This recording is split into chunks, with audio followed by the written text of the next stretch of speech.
just down by Milan Street as you get into central Pretoria. That's likely to cause problems. Durban, a breakdown before Queen Nandi Drive. The left lane is closed.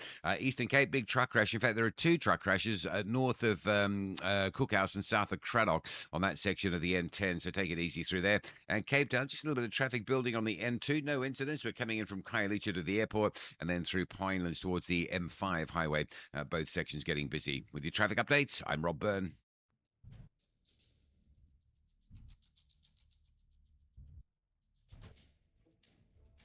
The Morning Brief, Monday to Friday, 6 to 9 a.m.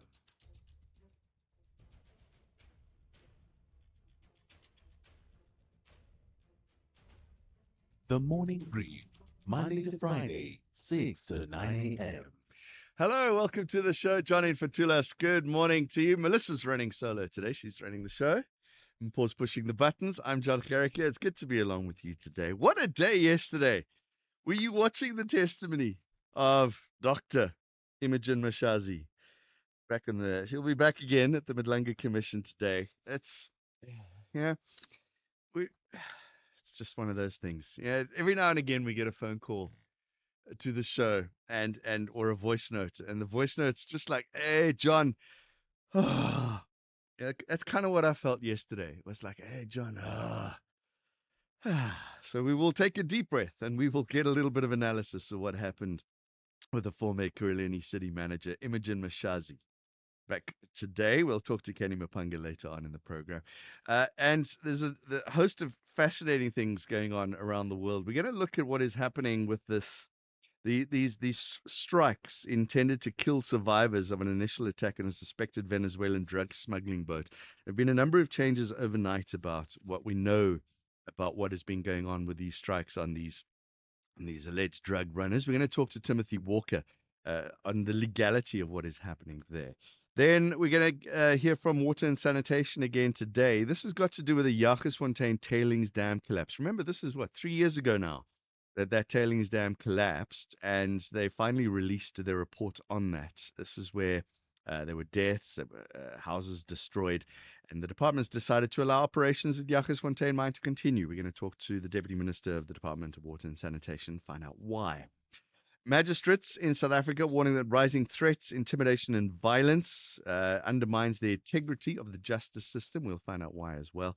And then there's some good news. Itala Bank, remember Itala Bank in KwaZulu-Natal, and people's monies that were in the bank were put on hold. The good news is now that National Treasury has released a long-awaited 2.2 billion rand guarantee. Thousands of affected customers should get their money before Christmas, which is good news there. There's a malnutrition crisis in South Africa. I think it's one of those things that we know about. What we tend to, with all the issues we have in South Africa, we tend to push this to the side, and it's an horrific story. Thousands of children, not tens, not hundreds, but thousands of children die because of malnutrition in South Africa. The financial burden is huge on the country as well. We're going to talk to nutrition lead of the Hold My Hand Accelerator, Liesel Engelbrecht. We're going to talk about the problems that we're experiencing in South Africa, but also there's a new plan for the government to fast track the maternal support grants as an urgent evidence-based effort to mitigate the impacts of these of malnutrition in South Africa.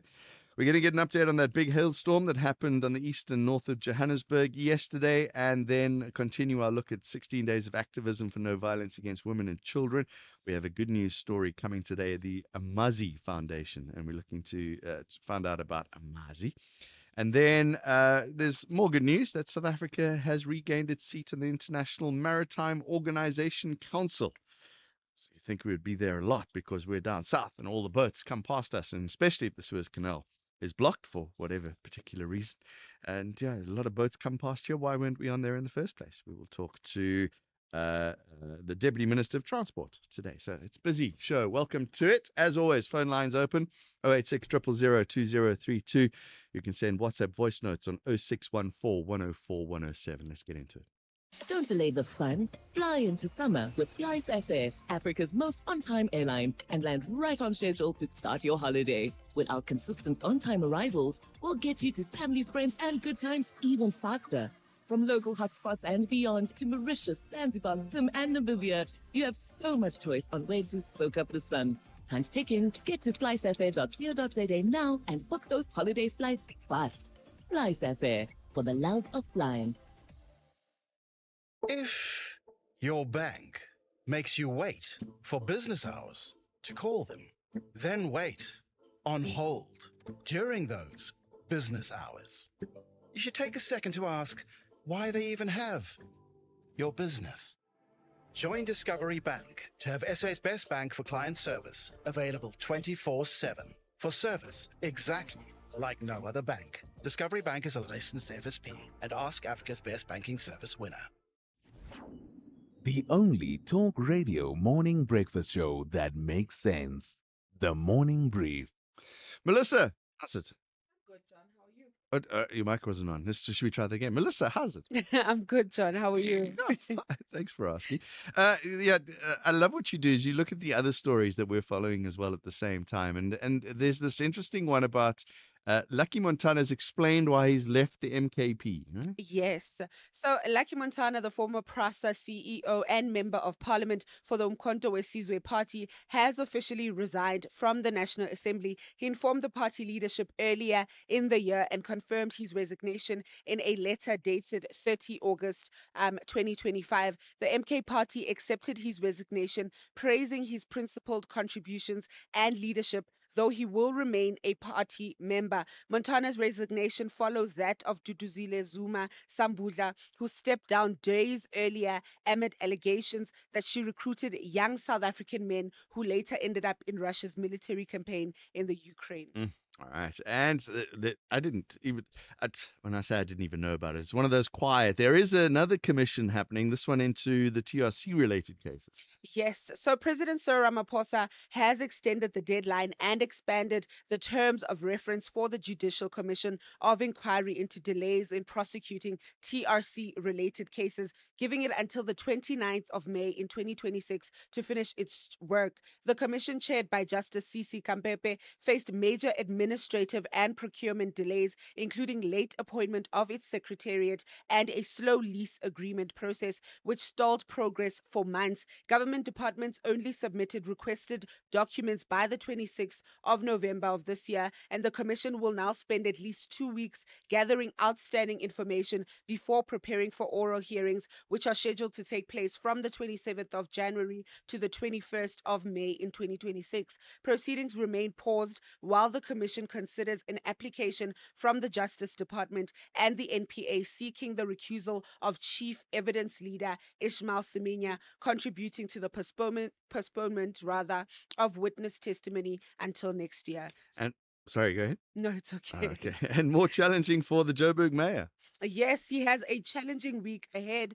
That is Dada Morero, who is the mayor of Johannesburg and the ANC regional chair. He is facing a motion of no confidence in the city council and contesting at the ANC regional conference, where he is seeking re-election for chairperson of the ANC in the city of Johannesburg. Morero is expected to be challenged by the deputy regional secretary Loyiso Masuku, with both candidates backed by competing slates that could determine who becomes the city's next mayor. In council, multiple no confidence motions are expected, including one that is targeting Morero, with minority parties accusing him of poor performance and interference in senior appointments.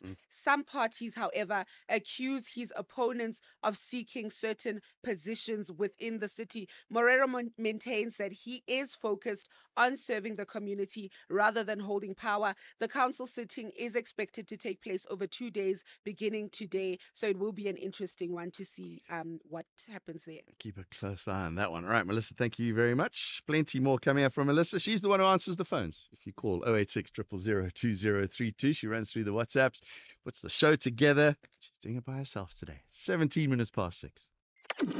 Top Sport with Michael Abramson. We chat about initiatives in horse racing, and particularly not only horse racing, but with our chief sponsors, Hollywood Bet. And delighted to welcome back to the show once again, Hollywood Bet's brand and communication manager, Devin Hefford. You've got an event coming up next Friday at Hollywood Bet's Greyville, July in Christmas. Tell us a little bit about that. How did the idea come about, and what's it all about? You know, we've got the Hollywood Bets in July, which is obviously Africa's greatest horse racing event, and we are almost halfway to next year's event, and we thought coming into the festive season, how can we change things up? And we were looking at a scheme, and some night racing.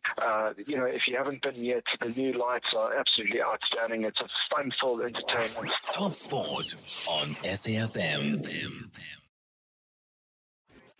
Don Jerica on SAFM. All right, lots of weather to get through today. There are two big warnings of yellow level 4 warning, severe thunderstorms resulting in localized flooding of susceptible roads, low-lying areas and bridges, large amounts of small hail and strong damaging winds expected over Gauteng, Mpumalanga and the southwestern and southeastern parts of Limpopo. A yellow level 2 warning, severe thunderstorms resulting in localized flooding of susceptible roads, low-lying areas and bridges, large amounts of small hail and strong winds also expected over KwaZulu-Natal, eastern and central parts of the Free State, northwest, the northern and eastern Cape, central parts of Limpopo, and the Mpumalanga Highveld. There's a fire danger warning expected over the Kaima and Hunter municipalities, as well as the Zedef and Kawo districts of the Northern Cape and the Matsikama, Bergrivier, and Swartland municipalities of the Western Cape.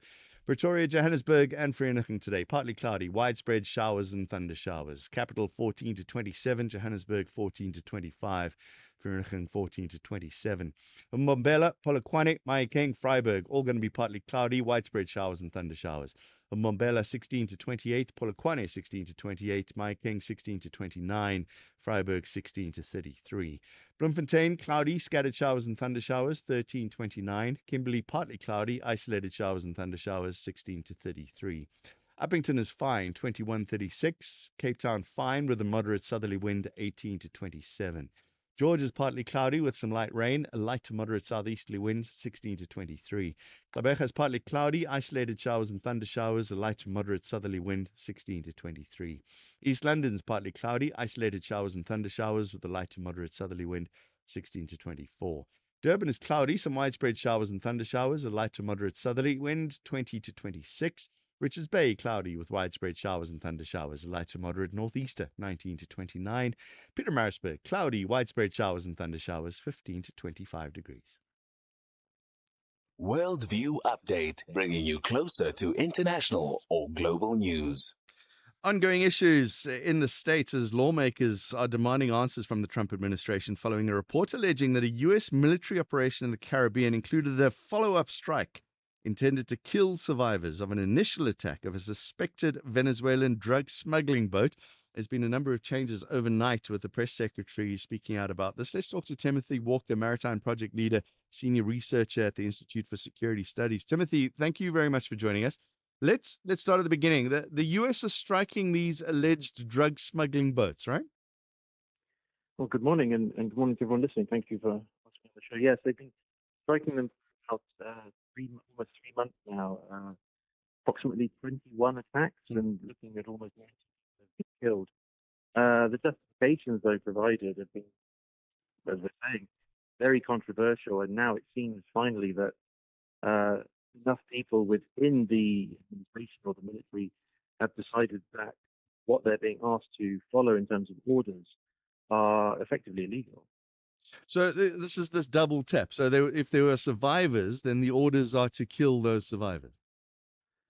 That's the concept. Yes, that if the order was given, if it seems, well, the White House has actually said that the second strike took place, and there was an order to kill everybody by Pete Hegseth, then that is illegal under not just the normal rules of engagement, under the very confusing and complex legal justification the Americans have tried to provide themselves to undertake it. It's effectively a war crime because it would be no different than shooting shipwreck survivors, for instance, or just ignoring them. This is actually fundamentally part of international law.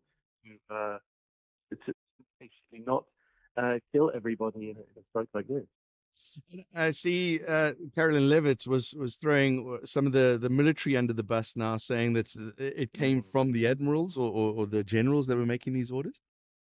Yes, it's just a sign, I would say, the administration in the U.S. is desperately trying to find a scapegoat and also to try and protect people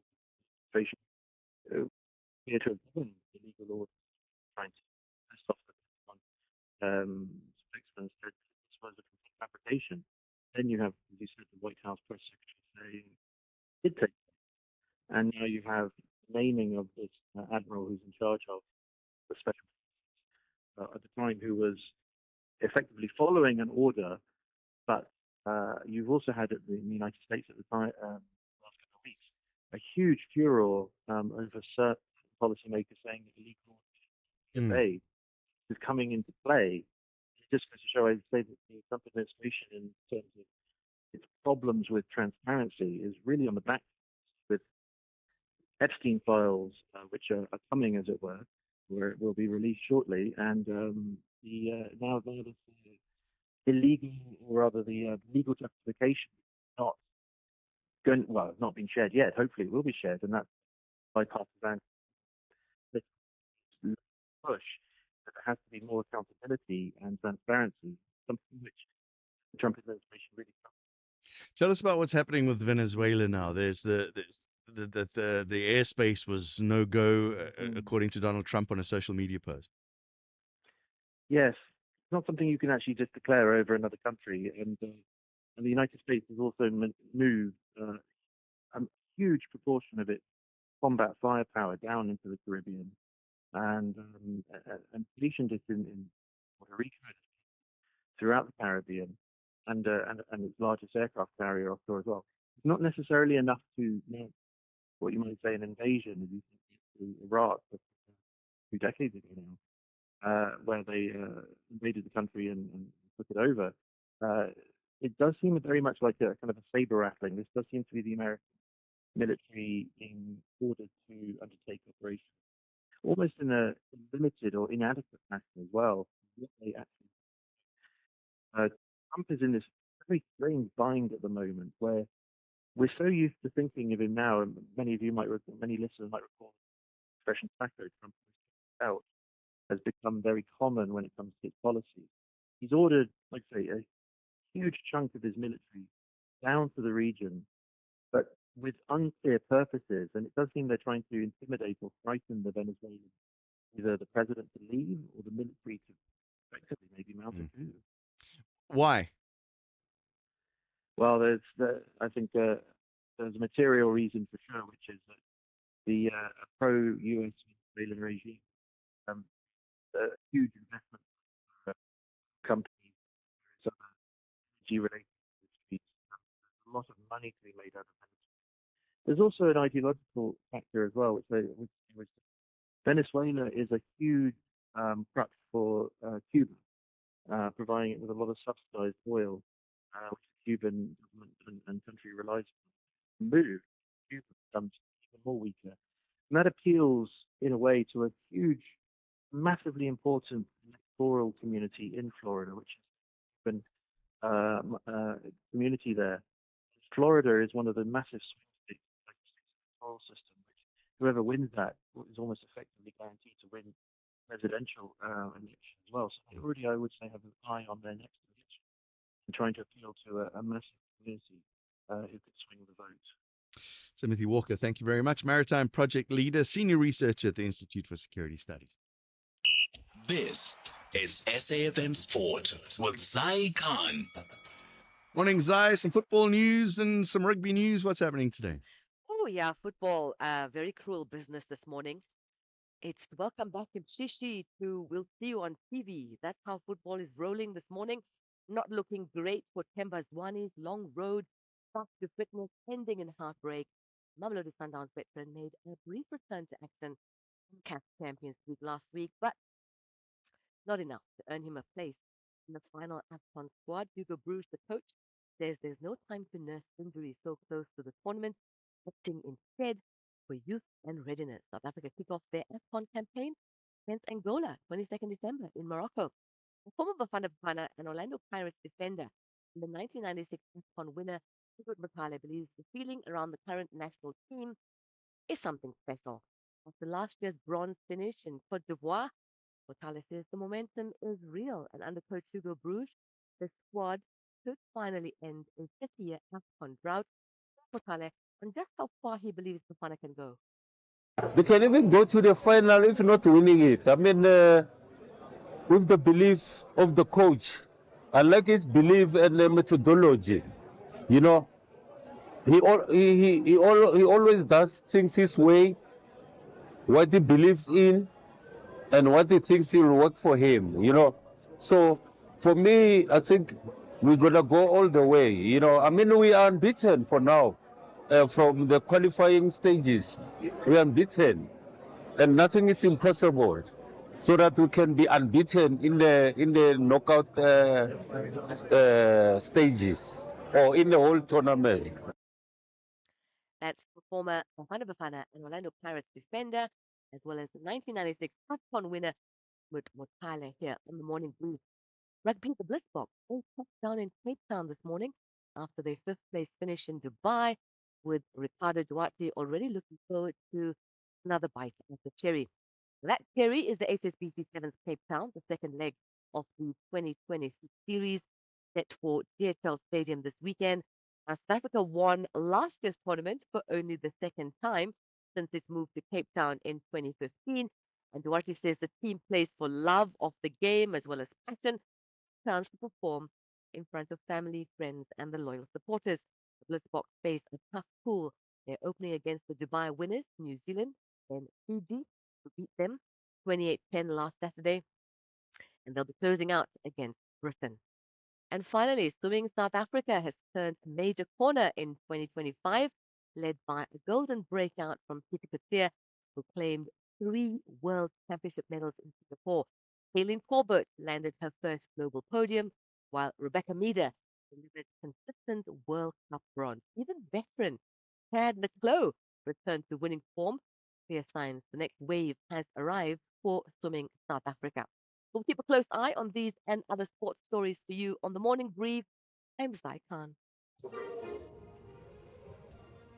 Good morning, I'm Ann Musa. In the headlines, retired Ekurhuleni City Manager Dr. Imogen Mashazi is expected to conclude a testimony before the Matlanga Commission of Inquiry in Pretoria this morning. She's facing tough questions over her alleged shielding of suspended EMPD Deputy Chief Julius Mkwanazi, who allegedly has links to criminal suspect Fuzimuzi Kat Matlala. Meanwhile, Police Minister Senzo Mchunu is set to appear before the Commission this afternoon. He was placed on a leave of absence in July this year. It followed the KwaZulu-Natal Police Commissioner Nhlanhla Mkwanazi's allegations that Mchunu unlawfully disbanded the political Killing Stars team. And Hawks member Papitsie and a Tembisa Hospital official, Zakaria Chisele, are expected to apply for bail in the Pretoria Magistrates Court today. They are facing corruption charges. I'll have details on these and other stories at 7. SAFM, guiding you through the rush hour traffic. Very good morning. Couple of issues around Pretoria. One is a crash on the very busy Mighty Mopani Highway. It's just right at the bend. So that run down through Theo Martins coming out of Shottengood there this morning, really heavily backed up. Also the bottom of Johan Haynes through Gazina down to where it becomes Steve Biko. Again, a crash there. Johan Haynes at Milan on your way into Pretoria, causing some backlogs as well. Joburg's N1, it's one of those heavy mornings on that run up to the Diepkloof interchange. Absolutely jam-packed coming from the N12 Potch Highway all the way through Eldos and Devlin, right through Diepkloof, almost down to Uncle Charlie's before you're out of that one. The Mike 1 fairly slow towards Empire Road, the backlog of the queue there around Boysons Road. Durban, it's an early start to delays on the run through Spaghetti Junction. That is a stationary vehicle this morning. That's why it's so extra heavy, so extra early. The N2 northbound from the M7 through 4 level, past that vehicle, then into the construction, all very slow going. Cape Town, Stellenbosch Arterial Road, coming out of Blackheath, side of Kales River towards the R300. That's jam-packed. And the N2 inbound is busy. There's queues at Khayelitsha, which is reasonably heavy towards the R300. And then from the airport through to about Jan Smuts, it gets busy again. With your traffic update, I'm Rob Byrne. The business update on SAFM. And it's good morning to Darling Luchela. Let's find out what's happening with U.S. tariffs on Korean cars. This is a crisis made by Trump and now undone by Trump. Pretty much, John. The US has lowered its tariff on South Korean vehicles in particular from 25% to 15% as part of a new bilateral trade and investment deal. US Commerce Secretary Howard Lutnick confirmed the pace of the Korea move ahead. Legislation moves stage to invest about $350 billion in the U.S. Tariff cut is being applied retroactively in line with a 14 November memorandum that required the lower rate to take effect from the 1st of the month, which Korea's investment certification was submitted to the National Assembly. Now, the U.S. will also remove tariffs on airplane parts and unstep Korea's reciprocal tariff, so it matches the treatment granted to Japan and the EU. Korea of the bill submission requested quick publication of tariff bill in the States. Brands, the small brother will be like Kia and Hyundai. And I see there's some changes to the EU emissions rules for car makers. And car makers such as Stellantis have welcomed this move. Fairly new move, but the call to shift emissions outlook. The new Stellantis CEO Antonio Germany's more fit you is exactly what car makers are asking as they confront collapsing demand, electric vehicles, and surging competition from China.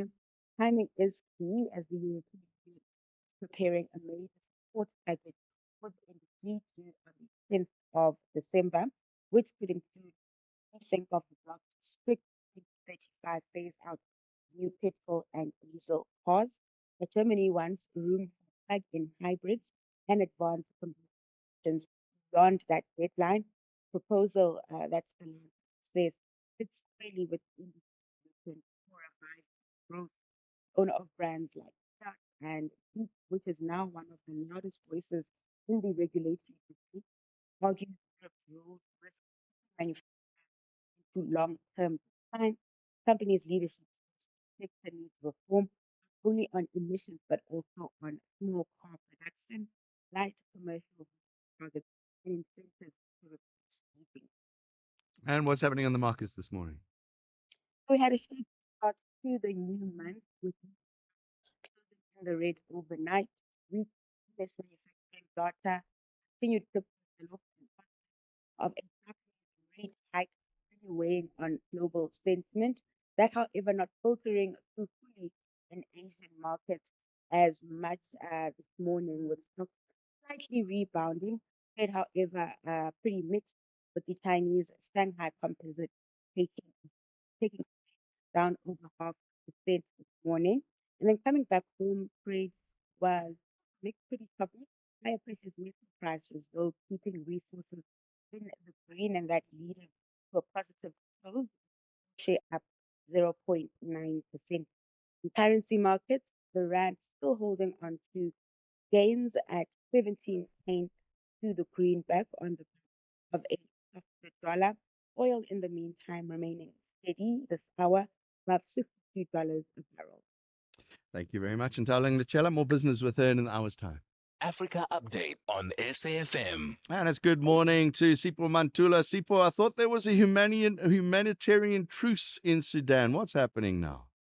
Refreshing morning, John, and jump to your listeners. Indeed, John, what you are raising came from the US.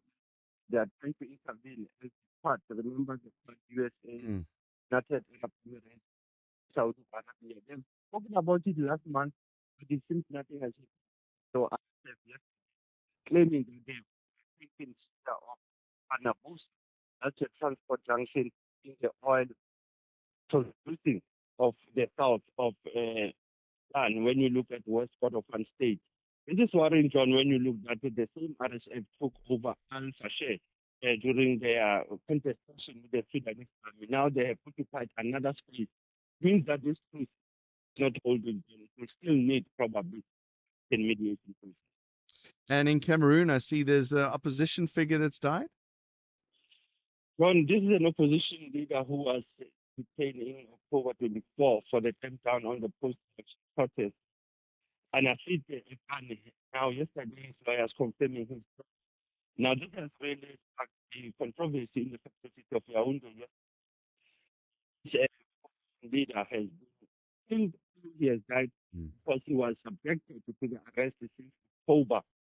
I've said, John. And the other leader, Mr. Roma, like I said, he has went exiled to Gambia post the election. This is very sad when you look at Cameroon after the re-election of the elder President Biya. Now you have a leader who has died in tension. This is very worrying. Probably the AU and ECOWAS will be worried. One of those things, Sipho, that if it wasn't for you raising these issues, they'd quietly just disappear into the background. Hopefully, somebody finds out more about the story as it continues. Otherwise, it's just so sad that these things happen. That is quite true, John, because this was a human rights activist, was not a political leader. And as I said, since we are on International Human Rights Month, this is raises the issues around the human rights activists, the safety of political issues. Tell me what's happening in Guinea-Bissau. John, Umaro Cisco Mbalo, there was yesterday we got from his former chief of staff who said that they've sought a refugee now in Congo, Brazzaville. Initially, he wanted to go to Senegal. Now, Mbalo is now in the neighboring, in one of the Congo states, that is Congo, Brazzaville. And what is interesting, the new junta leader who was selected, General Hota, he has named the traditional, actually, president, led of Leirate, who was appointed as the prime minister. Now, Cisco Mbalo, when you recall that even ECOWAS yesterday, as I mentioned, that was a virtual meeting, ECOWAS was also in. Yes. Look at this, already suspended Guinea-Bissau from ECOWAS. But now you have a leader who is in exile in Congo, Brazzaville, as well as another opposition leader is sitting.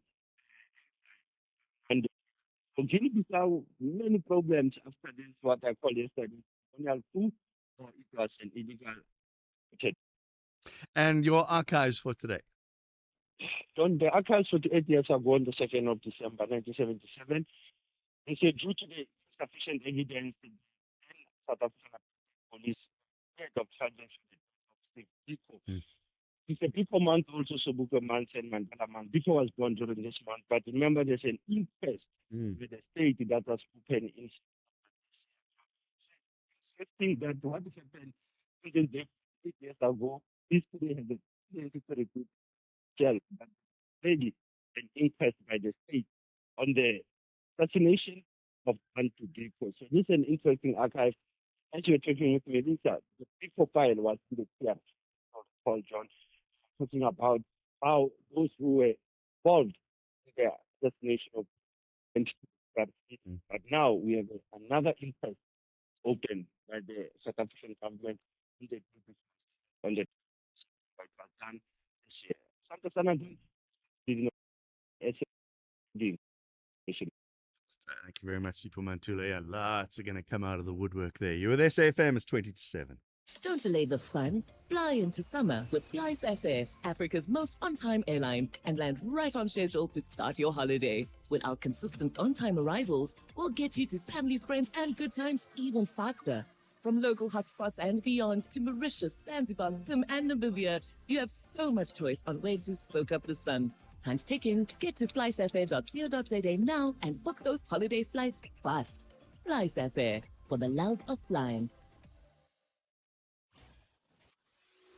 SAFM.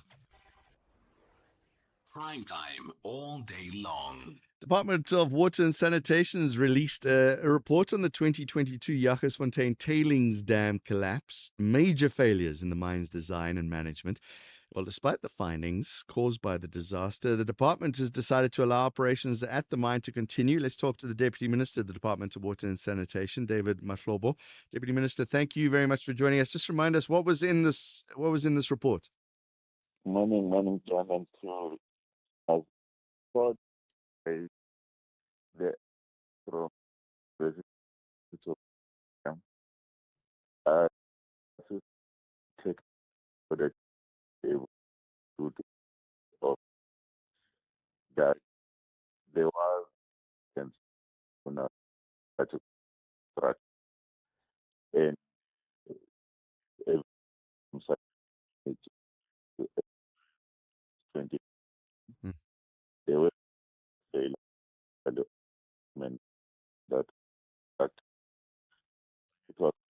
said from them to enough time and to the family and or never they were using yeah and was they could do the such not such it to me in the to could the it so as they fish and then it was hard there more or this was and those that come through. So, with all of these issues, David Mafloba, why is the mine still allowed to continue? It was not an instant no way to shoot it up to the led on happy but of the government by the free about keeping issue by party to again for for storage and they know for the track and up.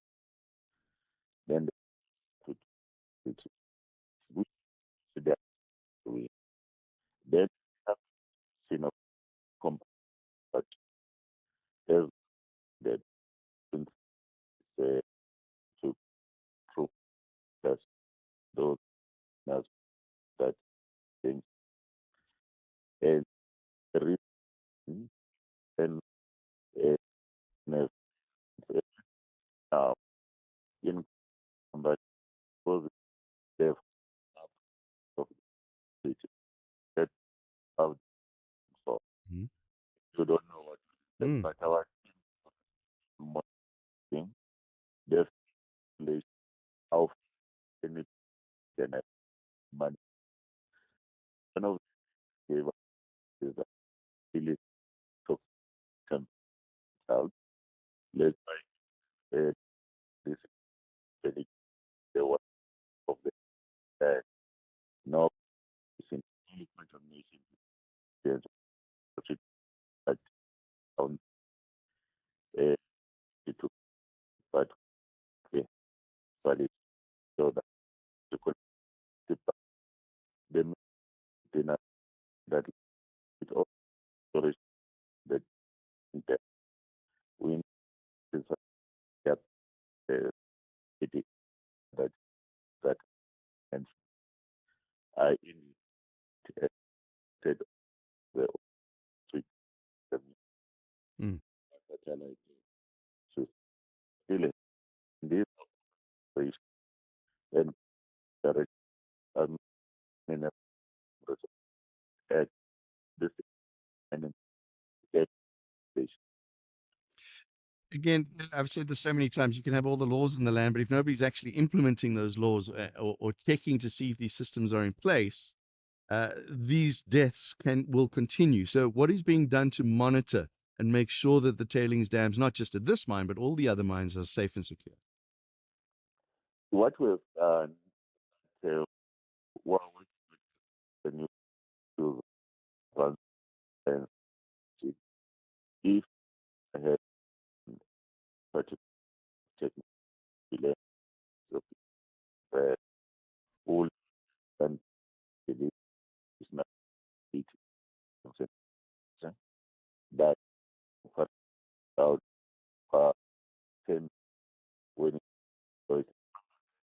them just to the cover just and it just my try to ask that treatment and department set up the doubt and the peer review process. Even now when you look in that issue around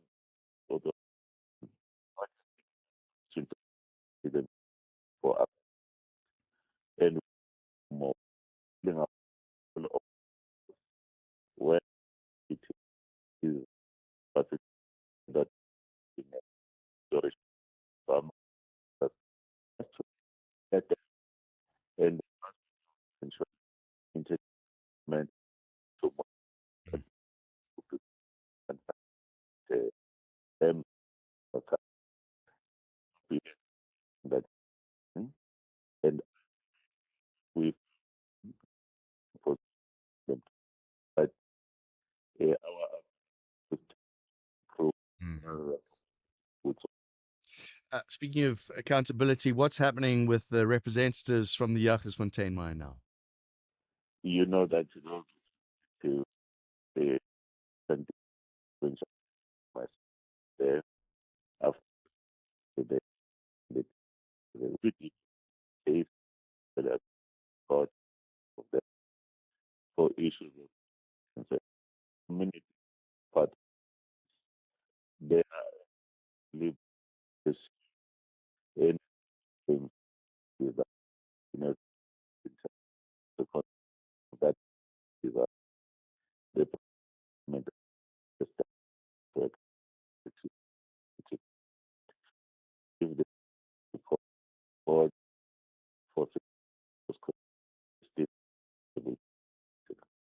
David Mhlobo, thank you very much. Deputy Minister of the Department of Water and Sanitation. Don't delay the fun. Fly into summer with Fly SF, Africa's most on-time airline, and land right on schedule to start your holiday. With our consistent on-time arrivals, we'll get you to family, friends, and good times even faster. From local hotspots and beyond to Mauritius, Zanzibar, Zim, and Namibia, you have so much choice on where to soak up the sun. Time's ticking. Get to flysafair.co.za now and book those holiday flights fast. Fly Safair, for the love of flying. You can become a victim of a legal problem: wrongful arrest, assault, uncontested divorce, rental disputes, maintenance matters, or labor problems. It can happen to you. Clientele Legal provides tough professional lawyers for an affordable monthly premium. Our legal team is standing by to assist you 24 hours a day. Join today. SMS SAFM to 32195. That's SAFM to 32195. Clientele General is an authorized FSP and licensed non-life insurer. T's and C's online. Standard rates apply. SAFM, guiding you through the rush hour traffic. Very good morning. A bit going on in the capital city region of Pretoria. A crash on the mighty Mabopane Highway this morning, just down by the Bend section. That's heavy traffic parking back through Theo Martins, back through Brits Road, and back towards the N4. That's a really heavy queue of traffic. Also, just getting first look of a fallen tree. There was a lot yesterday, one this morning, the big one, the N4, Emalafeli Highway going into Hatfield, just as you come through the N1 down towards McDonald's there. And that is already busy. Most of those lanes are currently blocked by that tree. If you're into Hatfield or coming off the N1 highway onto the N4 into Pretoria, expect a busy one. You may want to reroute. Joburg's N1, very heavy this morning from the Potch Highway up through Deepcliff towards Uncle Charlie's. If you're coming in from Lenasia, Protea Glen side, it is one of those just very heavy mornings that can come along every now and then. Durban, a breakdown at Spaghetti Junction on top of the roadwork disruption. So the N2 is a heavy queue coming through from the M7. And Cape Town, the problem out of Mitchell's Plain is no traffic lights this morning on two really busy high-volume routes. It's the junction of the M7, Jake Scoville Drive, and the R300. And both of those routes lined up out of Mitchell's Plain towards Samora Michelle, if you like. M5 looking like a busy Tuesday ahead for motorists coming in from the south, from sort of Parkfield or Parkwood and Southfield. The M5 up through Plumstead and Ottery, through the Rondebosch area, all the way up to the Coburg interchange. Not many gaps in that traffic at this hour. With your traffic update, I'm Rob Byrne. SAFM is streaming live now on Facebook, YouTube, and X at SAFM Radio. If you're watching us on YouTube, hello. It's not the prettiest sight in the world this time in the morning, but welcome to the program. It's 8 minutes to 7 o'clock. There's been big warnings put out as judicial watchdog organizations and magistrates across South Africa warning that rising threats, intimidation and violence directed at judicial officers are endangering lives, undermining the integrity of the justice system. Bekazile Benjamin is a research and advocacy officer at Judges Matter who's been looking into this. Bekazile, good morning to you. What are some of the issues that our magistrates are experiencing? Good morning, John, and good morning to the listeners. Well, we did a survey, so Judges Matter as part of the democratic right at the University of Cape Town, we did a survey of magistrates across the country, and we were trying to find out what their working conditions are. And one of the things that was in relation to safety and security, particularly in the court space where we work. And we did a sample of these magistrates. So in South Africa, we have 2,000 magistrates, so we surveyed about 200 representatives from different provinces across different ranks and different ages. What we found in the 2023 survey was that at least a quarter of them had said that they were personally threatened or harmed in relation to that job. And when you drill it down to those who experienced more than one, it's to about 33% respondents. And in the working case, it was 4 in 10 of the respondent magistrates said that they were harmed because of their role. And so that for us was really, really alarming because in 2019 we found a similar number, which was 44%, at some point in their career as a magistrate, and that those threats were in relation to them presiding over cases, particularly in the criminal court. There's also infrastructure and security issues in the courts. Yes, so infrastructure was one of those that were highlighted as concern. And specifically, we asked the magistrates what the security situation around the court building was like. And there, again, more than a quarter said that there was non-existent security in court. So that means that there were no metal detectors, there was no means of securing the court aside from the rest of the public. And for one example, we were told that when you go to the parking lot in that court, the accused person parked here, the magistrate parked here. So the magistrate walks out of court and is confronted by either the accused or their family right after the over case. Security was also an issue that they raised. One of the things that needs to come up here is 95% of all court matters are handled by these magistrates. We see security for high court judges, which is great, but this is where the main court cases start. Yes, most cases in South Africa start at the magistrate's court, and in fact, most South Africans will only ever experience the magistrate's court. But John, I must also caution here that the security issues across the board. I mean, we recently in the Johannesburg High Court, they adopted a new security protocol to try and raise the security levels there, because there were issues related to that. And we've seen in recent times,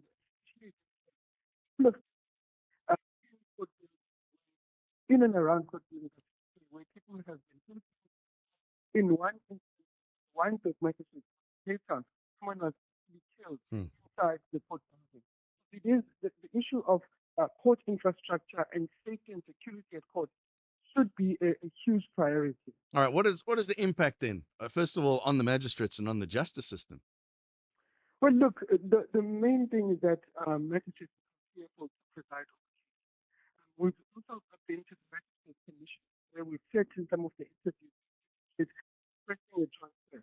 One case, more than case again, the magistrate, I wanted an immediate transfer because I presided over the case involving a sexual violence.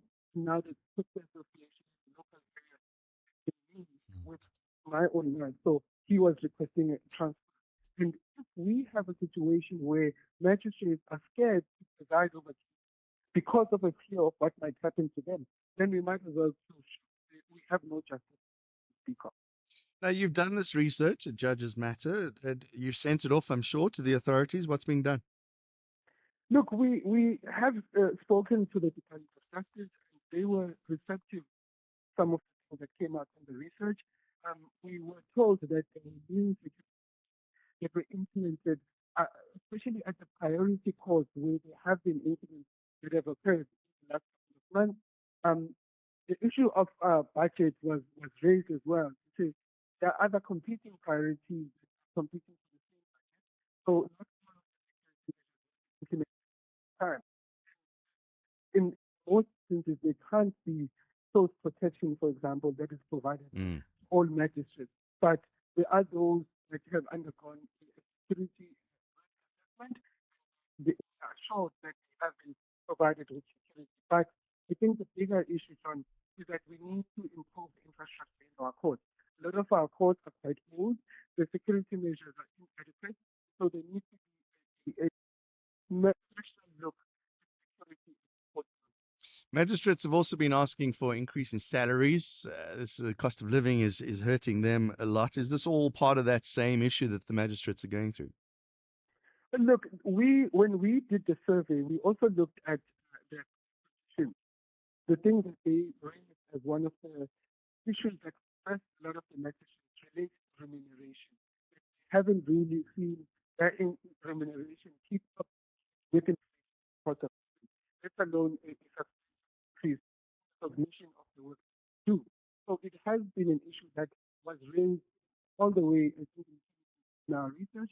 But in recent times, we see striking and protesting in the streets, demanding increasing their remuneration. And again, this is also another factor that causes some of the best lawyers not to become magistrates because they're just looking at the pay conditions, much rather still try your trade in private rather than do public service.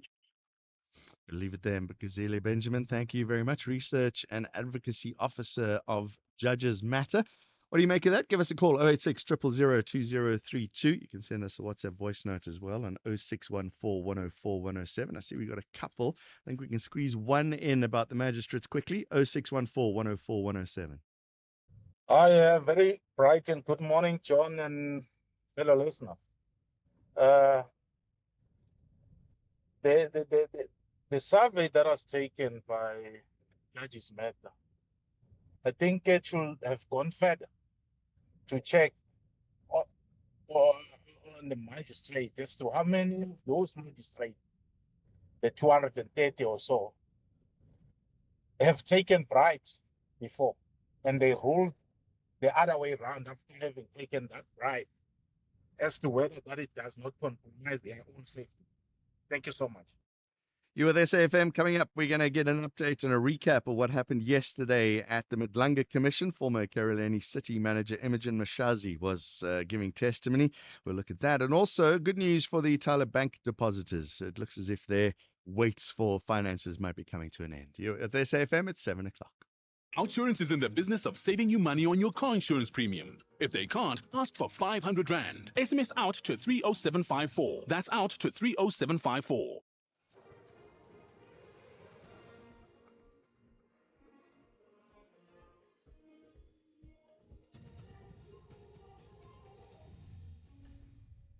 In our top stories, former Ekurhuleni City Manager to conclude a testimony at the Madlanga Commission, and Santaco ramps up its festive season campaign. Good morning. Retired Ekurhuleni City Manager Dr. Imogen Mashazi is expected to conclude a testimony before the Madlanga Commission of Inquiry in Pretoria this morning.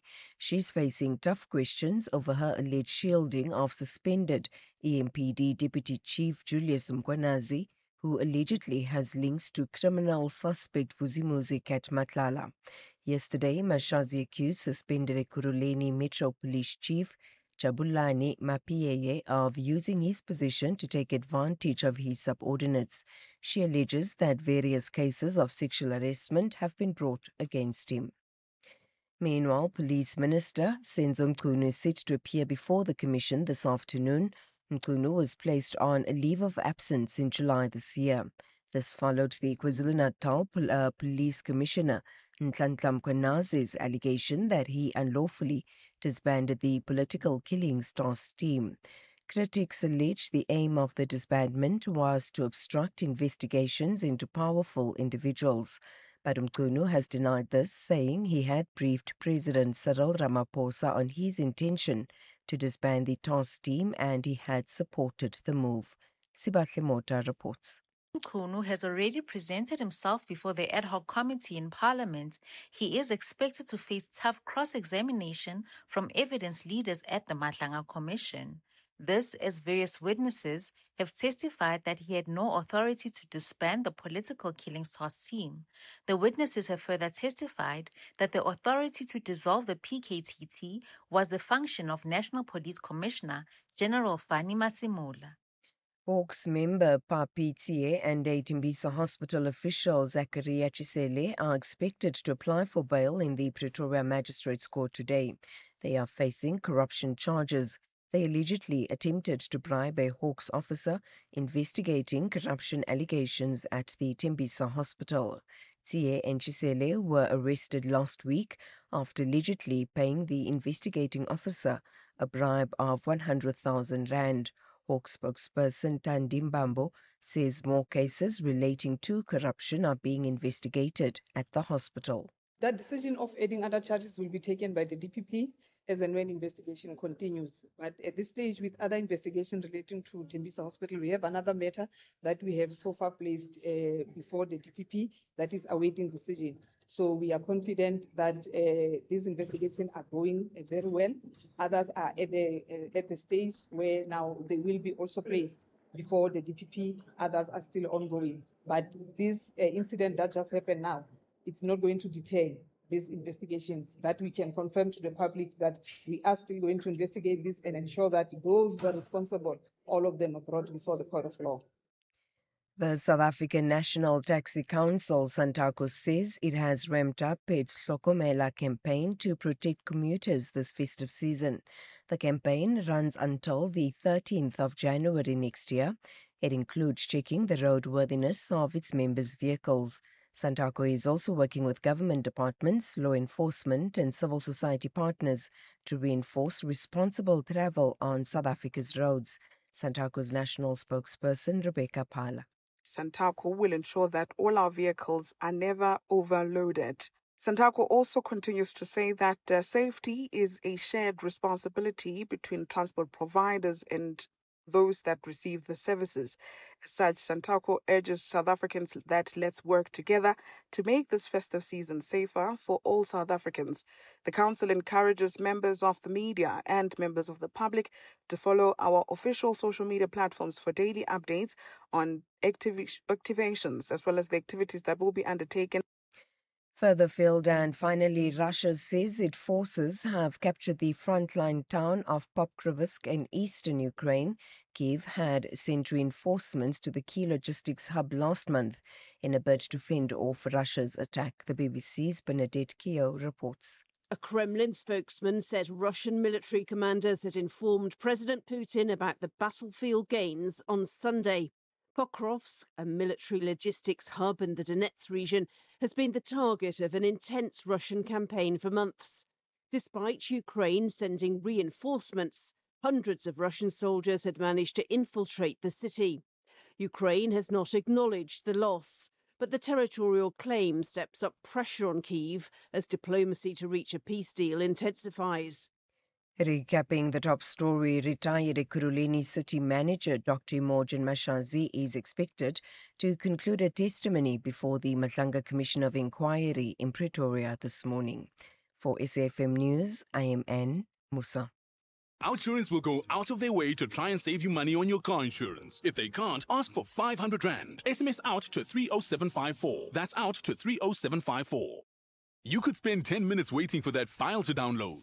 Or get a 10-minute quote from Outsurance that could save you thousands on your car insurance. For his 2024 Ford Ranger, 57-year-old Andy now pays only 1,083 Rand a month. And for her 2020 Hyundai Tucson, 48-year-old Felicity pays just 836 Rand a month. Ready to get more out of your car insurance? SMS out to 30754. That's out to 30754. Outsurance, licensed insurer and FSP. TCs and information online. It's a very good morning to you in your SFM Sport Headline Soccer. Orlando Pirates dominate Bafana Bafana's AFCON 2025 squad as locals lead coach Hugo Broos's Morocco charge. And in rugby, the Bliss Box have touchdown in Cape Town. We'll have the details just before 7:30.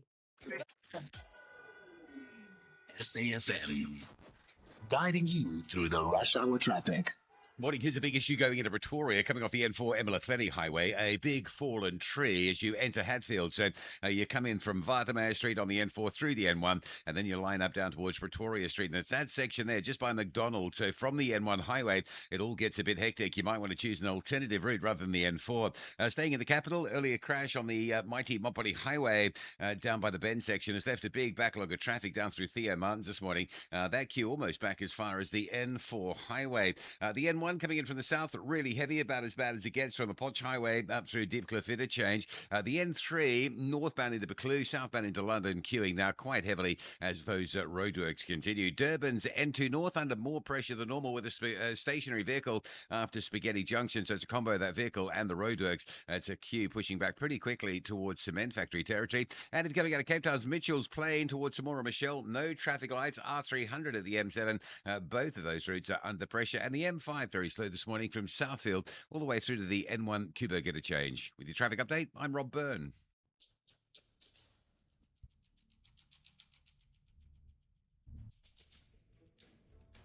The Morning Brief, Monday to Friday, 6 to 9 a.m.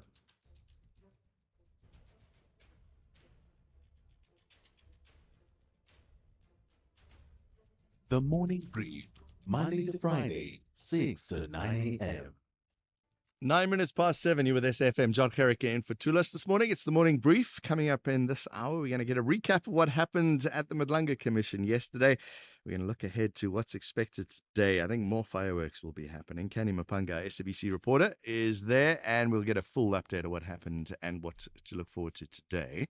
There's a malnutrition crisis in South Africa, claiming the lives of children, threatening the country's long-term social and economic stability. We're going through the numbers earlier today, and Melissa's even highlighted some of the numbers because it's unbelievable. You know, if I was to sit here and tell you that thousands of children, let me get this right, 15 to 20,000 children suffer malnutrition.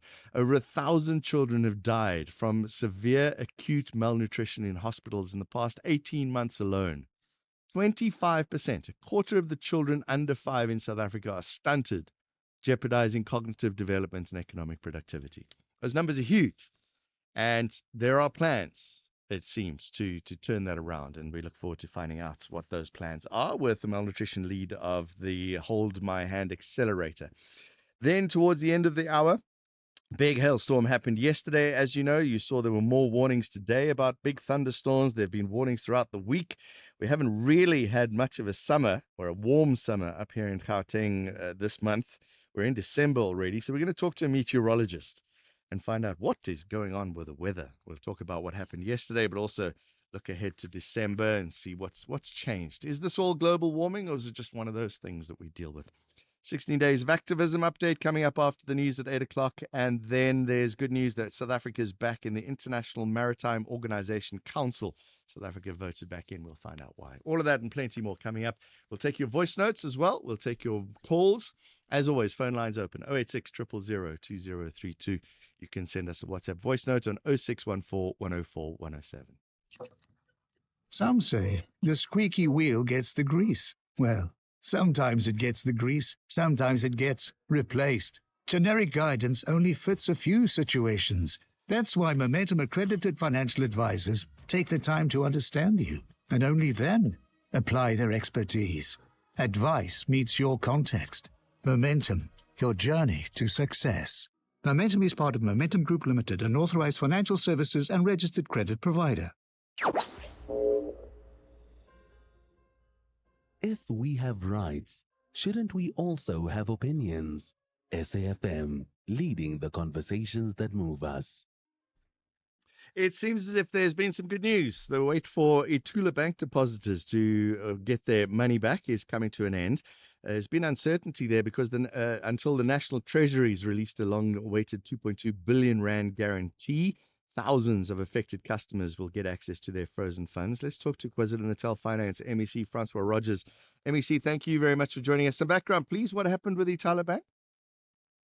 Good morning, John. Good morning to you and the listeners. It's been a rather sad saga, and it started in January this year when the Municipal Authority appointed the Repayment Authority to look after depositors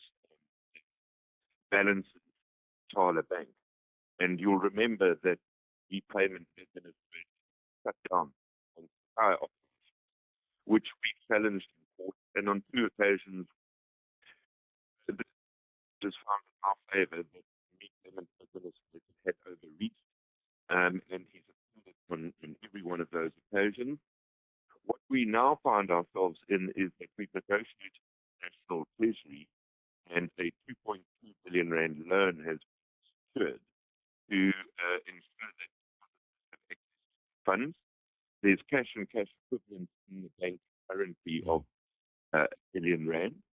So with that, the Prudential Authority has appointed the commercial who will now ensure that depositors have access to their funds. All right, because that's the first worry, is that this is a bailout of 2.2 billion rand coming from the taxpayers' money. Is this money going to somehow come from Itala Bank at some point? Well, as I said, currently Itala sits on cash of about R1 billion. So it has loans, it has mortgage bonds, it has vehicle finance loans of about R2 billion. Those loans are secured with 2.2 billion rand guarantee. So there is certainly liquidity in the bank. We've also challenged the Prudential Authority as to their action against saying the bank is not liquid. That is, of course, why the Prudential Authority is looking at liquidity. So does that say Itala Bank might resume at some point? We don't have a license. Remember, that's how we got into this mess. The executive and the deadline for the application for the license. So doubtful that the bank will ever do current format. There are, of course, other options. Is mutual bank options, is options we are exploring. That a supplementary license in reality looks for its current vehicle. So it looks. Itala Bank's been described as a pillar of development finance in KwaZulu-Natal. Tell us the history. Well, indeed, if you look at Itala and you look at the province of KwaZulu-Natal, it is really a rural-based institution, which clients in big rural areas in the province are no other commercial bank. We must also remember that a lot of properties, percent of our property is owned by Nyoma Trust. So these tenants don't have the bank services those clients when it comes to mortgage bonds, and of course specialized in areas of small business development. So it has created in the province. That is why we're exploring options to ensure that we don't lose 250,000 customers. They've been waiting a couple of years now. What should they do now to get their money back? Well, John, this is something that will be run by the repayment authority. So we're just waiting. Obviously, the documentation was all signed this weekend. So we're just waiting for communication. Commercial will be used and how to roll it out. I would imagine they will start doing is start SMSing those account holders, informing them where the nearest branches for commercial entities it is that they use. And depositors will have either the money remaining commercial can whether they, You told us the importance of this bank, and I know it's not a finance MEC's job, Francois Rogers, but what solutions will there be to support these young entrepreneurs, these small businesses, these underserved communities, now that there's no Itala Bank? Are there alternatives? There are, in fact, alternatives. We can do it through our economic development portfolio. There are various. We still remain resolute. And one instruction the President, Premier, and the economic is, all means, defend and ensure that Itala remains viable in what most. And also, I see the Premier has given the government will prevent similar disruptions in the future. So more checks. Well, yes, John. I think what we now need to do is we need how and why we got it. And, our individuals and possible to start holding people accountable.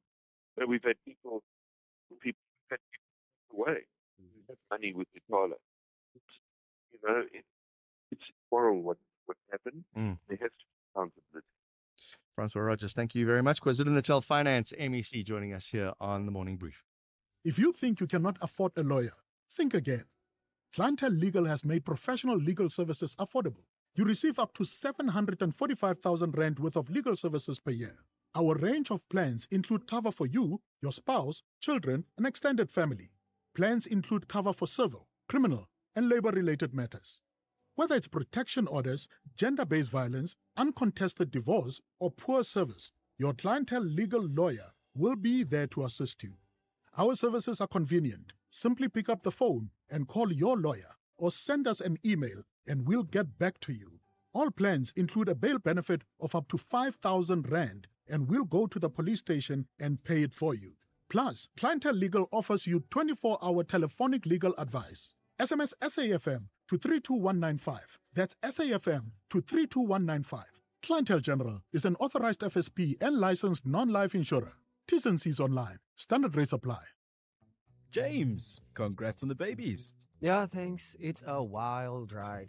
You're a new dad, 2 babies, 0 sleep, and 1 car that apparently couldn't cope. Yeah, the hatchback was my baby, but it just didn't have enough space for my 2 new babies. And are you happy with the price when you sold to WeBuy Cars? Very. We've even got some extra cash to splurge on one of those fancy brands that you basically need a license for. Good luck, James. WeBuy Cars. Geared for family, geared for you. The only talk radio morning breakfast show that makes sense.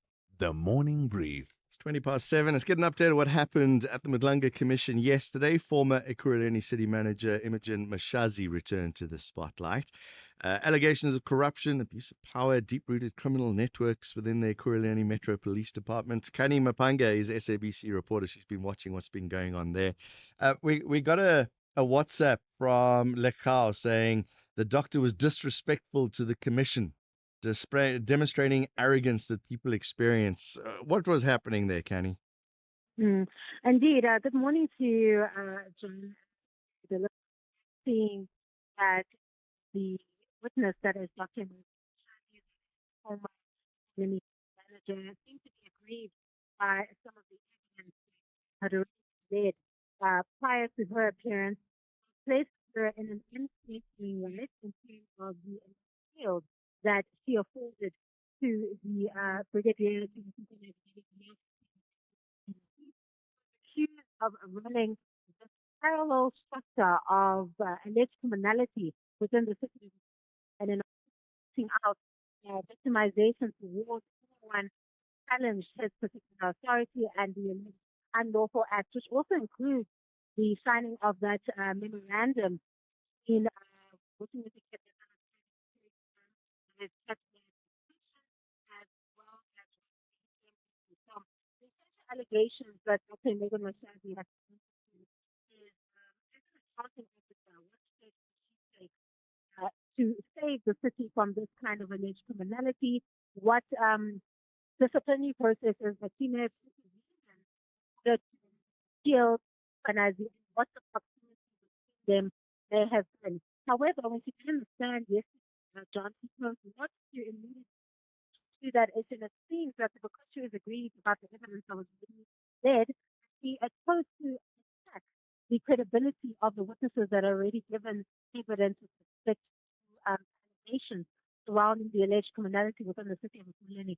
She specifically dealt with now suspended MPDC, that is Chief Isaac Mapiyeye, and made quite dangerous allegations against him against the backdrop of what she states was a pervasive culture of women allegedly being sexually abused, harassed, coerced, etc.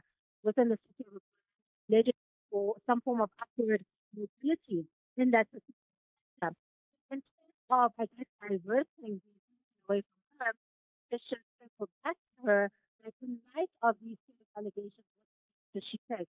And she provided the commission with any evidence in the 2 terms that she was there, which started in 2016, and I think ended last year, where she actually took steps to protect those particular women from this, she said, was pervasive. She also cannot provide any allegations, other evidence regarding what steps she took against Hannah's evidence, or acts rather that she says are quite unlawful. She says that it was a responsibility rather to chief Mapia's system. This is a civil allegation that was made regarding her inaction and her inability to discipline this individual and to ensure that Mkhwanazi's alleged criminality is able to thrive within the city of Ekurhuleni. Yeah, this sexual assault claims took a lot of time yesterday with accusations and a lot of eye rolling, it seemed, and the commissioners challenging her quite a lot. It seemed to get quite uncomfortable in the commission. Yes, because it's quite a serious allegation to make, John. We know that the suspended chief, MPD chief Isaac Mapia, has already stated that when he challenged Mkhwanazi, he was hit with those he described as bogus claims of sexual harassment. And I think the case is still ongoing now, maybe in the last stage of the disciplinary hearing. However, what we saw seemingly that Mashazi may have done is she recognized that particular a case against Mapia and stated that he knew of children that were allegedly fathered with subordinates by him. And then, of course, he also stated that there was a case involving sexual assault, rape.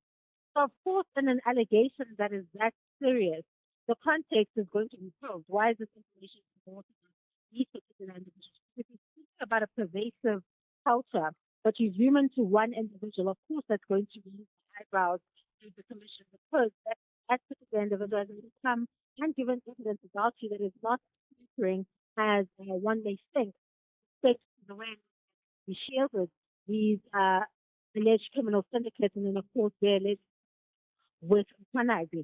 So she couldn't explain or rather give facts about the allegation, very serious allegations she was making about Mkhwanazi. And when she was probed on that, you could see she was aggrieved about the things that may have been said about her. That's when she got into an exchange, a heated exchange with Advocate Boloyi Akeem, the co-commissioner, asking the co-commissioner if she posed those same questions to with the Leader when he alleged that there was real activities going on between Mkhwanazi and Mashazi. So it was quite an uncomfortable exchange. However, it was necessary because it was so dangerous. This was an when you do something, provide that evidence.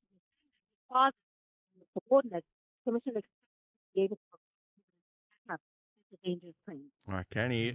More fireworks today expected as for suspended Police Minister Senzo Mchunu is scheduled to appear this afternoon. This is SAFM Sport Not yet. with Zai Khan. Not yet. I'm still busy talking to Kenny. Zari, coming to you. Kenny, suspended Police Yes. Minister Senzo Mchunu scheduled to appear today. Yes, apologies, John. Yes, indeed. At 2 p.m., the police minister will head to the commission and appear and give his version for the first time before this particular case. Remember, there are criminal periods. He has appeared before ad hoc, but this is a separate process. And his evidence is going to be, because remember, there's a prelim report that is expected by the 17th of December. Now we know at least this evidence will be included because the prelim is what gives the president an idea of the kind of problem, if any, that South Africa is facing with respect to the allegation of the police infiltration and the criminal justice. His allegations, I think, are at the heart of the story. Because his abandoned decision has described as hasty, unlawful, one which he didn't have the powers to take, that has triggered this entire process to begin with. It's what triggered the 6th of July media briefing by President Top Lieutenant General Mkhwanazi and subsequently the decision on a legal absence, and of course established the process of inquiry to test the allegations. So there are several issues for him to answer to surrounding this dismemberment decision. Why it took place during the holidays and is he funded by criminal sort of obtain those HNP presidential ambitions, the powers to address this particular issue that is a discernment.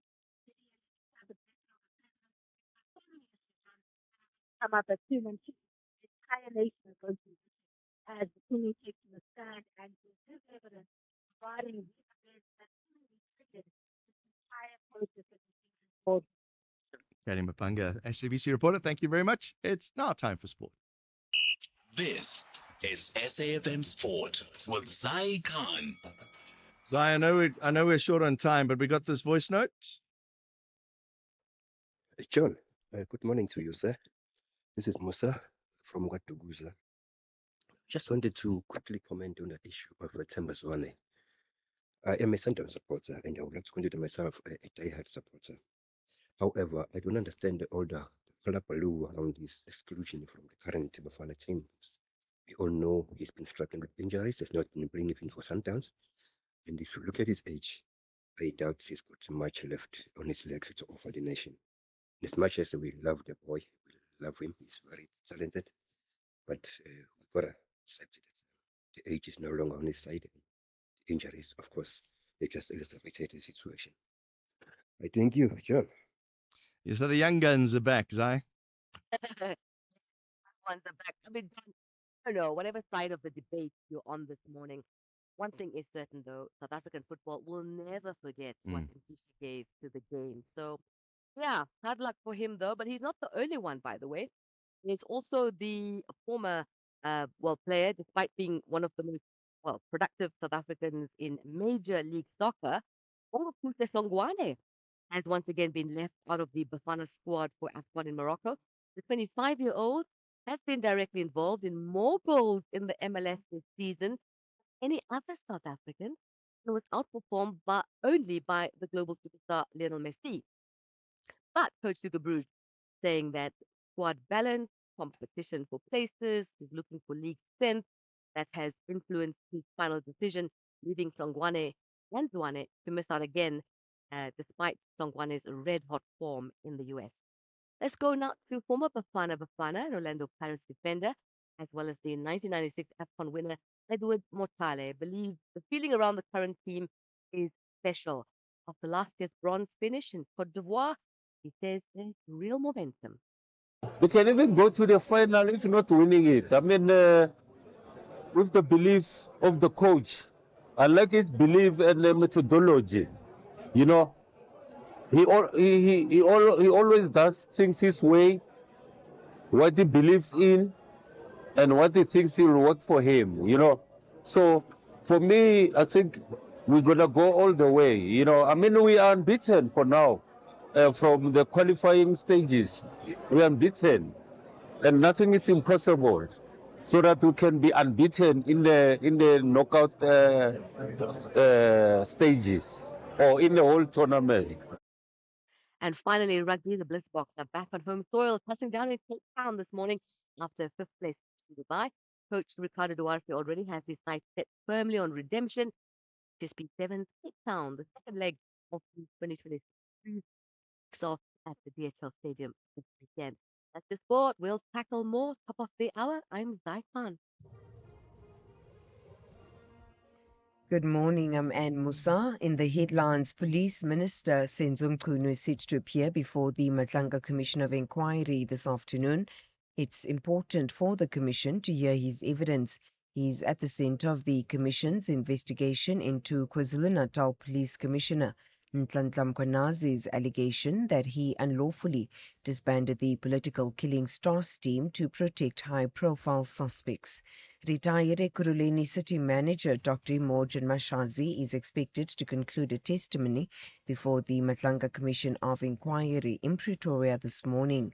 And the White House has defended the Defense Secretary against allegations that in September he had instructed the U.S. military to kill everyone on board a suspected Venezuelan drug smuggling vessel. I'll have details on these and other stories at 8. SAFM, guiding you through the rush hour traffic. If you come in from the south using Joburg's M1 North, it's really heavy this morning. You've got a big backlog from the Podge Highway at Eldorado Park up into Deepcliff Interchange. That's for the turn down Uncle Charlie's. That by itself is pretty heavily backed up. And then from Deepcliff, under pressure up towards Maresburg. There's been a big crash on the southbound side, but everybody going north having a look at it. So from the Podge Highway effectively to Maresburg, the N1 absolutely jam-packed. Southbound driving into that crash from sort of Gordon Road territory on your way to Soweto. All gets very slow as well. There's some roadworks between Boksburg and the Brakpan, slowing things up both directions this morning. They're long term, but they're still there. It's worth a mention. Coming into Pretoria, big fallen tree on the N4 as it becomes Pretoria Street as you come off the highway networks and enter Hatfield, just by McDonald's. You'll probably know that landmark. It's a very heavy queue in this morning from as far back as Watermeyer Street. You've got the option of Pretoria Street to the north or Linwood Road to the south to avoid that. Mopati Highway, heavy from Brits Road all the way down through the bend towards Eskia and Paflali Drive. An earlier crash not helping matters there. Durban, the N2 North staying heavy from the cement factory up through Westwood Mall. The breakdown on the northbound's cleared, but it's now a crash southbound that everybody's having a look at. It's still very high pressure going north. Southbound coming from Queen Nundy Drive through Umgena Road down towards sort of Clare Road Bridge and Spaghetti Junction is slow into that crash in. Cape Town this morning, R300 just queuing up towards Stellenbosch Arterial Road. Looks like an obstruction just past that towards Van Riebeeck Road. M5 from Southfield slow towards Kubo. Get a change. And if you're heading out of Cape Town this morning, roadworks on the N1 at the R300, slowing traffic effectively from Belleville out into Brackenfell. Rob Byrne, SAFM Traffic. I was wondering why they call it Uncle Charlie's. I mean, you hear about it all the time. Uncle Charlie's Interchange. It's the interchange between Rahima Musa Street, formerly Jeppy Street, and the M1 highway, named after a popular vendor who was named Charlie, who used to sell goods there. Learn something new. Roadhouse. Yeah, thank you, Robert. It's a roadhouse. Okay, see, I didn't even know this. And I lived in Joburg most of my life. It was a famous roadhouse, and the other big interchange up in Pretoria, the N1R21, is called the Flying Saucer. Yes. Same sort of deal. Famous, when roadhouses were a thing. Okay, so it's not named because of the shape of the interchange. It's something else. No. There was a famous old roadhouse. Yeah. You know, these places you could drive in, get a milkshake and a burger. I assume because it was before my day. But that's my vision. A true story. That's my vision of it. But I have seen the pictures of a roadhouse that looked like a flying saucer. Okay, all right. Uncle Charlie's in the road and the Flying Saucer interchange. More with Rob in about 20 minutes or so. The business update on SAFM. All right, let's stick to the numbers. Let's find out what's happening in business. I see manufacturing is down, Tarling Lachela. Morning, John. So the local manufacturing sector has stumbled. The absolute PMI fallen in November. This is its weakest reading since the COVID lockdowns, but it stands out how quickly conditions deteriorated a brief period of stability earlier this year. I must say, the sector's been signs like at home, domestic demand has cooled, with new sales orders tumbling 35.6 points as consumers and businesses pulled back. Externally, the delayed impact of US tariffs is now filtering through, strain on SA's higher value exports to US markets. There are a few pockets of resilience, with the employment index moving slightly for a second month, and manufacturers are also getting some relief from lower costs thanks to a stronger rand and softer oil prices. Still, with business activity sliding and inventory being run down, the sector is signaling a lot of momentum heading into the end of the year, even as we look 6 months ahead. So It is good news, though, with car sales. yeah, November's new vehicle performance set comfortably about 50,000 units mark, pointing to demand that is strengthening faster than many industry watchers expected. Vehicle increased by 12.5% last month, fueled mainly by light passenger vehicles being sold. Rather than a single catalyst, surge reflects a broader easing in consumer pressure, foreign costs, finally pulling tax, fuel expenses dip, and the country's first credit rating upgrade has injected a dose of confidence into households and businesses alike. Now, what's changing most visibly is buyer behavior. passenger car vehicles have been dominant. The standout gains like commercial vehicles signal renewed activity among small businesses and fleets. At the same time, the competitive landscape is reborn. Toyota, yes, still towers above its rivals, yet the real disruption, of course, is coming through from those Chinese car makers that continue climbing the rankings with aggressively priced feature-rich models. Brands like Chery, Omoda, and are no longer French players. The top 50 models and brands of cars being bought, and of course reshaping the value, what it's like for motorists. And what's happening in the markets today? Asian markets opened mostly higher, although Chinese shares lagged, with the Shanghai Composite down more than 0.5%. US softer as traders look ahead to the release of the PCE inflation report that profit of price pressures. Then locally, trade mostly in the green, supported by firmer metals prices. JSE Tuesday day up 0.9%. Iran, in the meantime, holding on to its gains, supported by expectations of a Fed rate cut that continues to pressure dollar. Local unit is currently trading at 17 to the dollar. Lastly, oil prices moving higher, I think just above $52 a barrel. OPEC Plus reassured markets by committing not to raise production in the first quarter of next year, further easing concerns about a potential supply lag. Thank you very much, Ntala Nglatshela. More business with her in an hour's time. SAFM supports a litter-free South Africa. Play your part in keeping our surroundings and environment clean.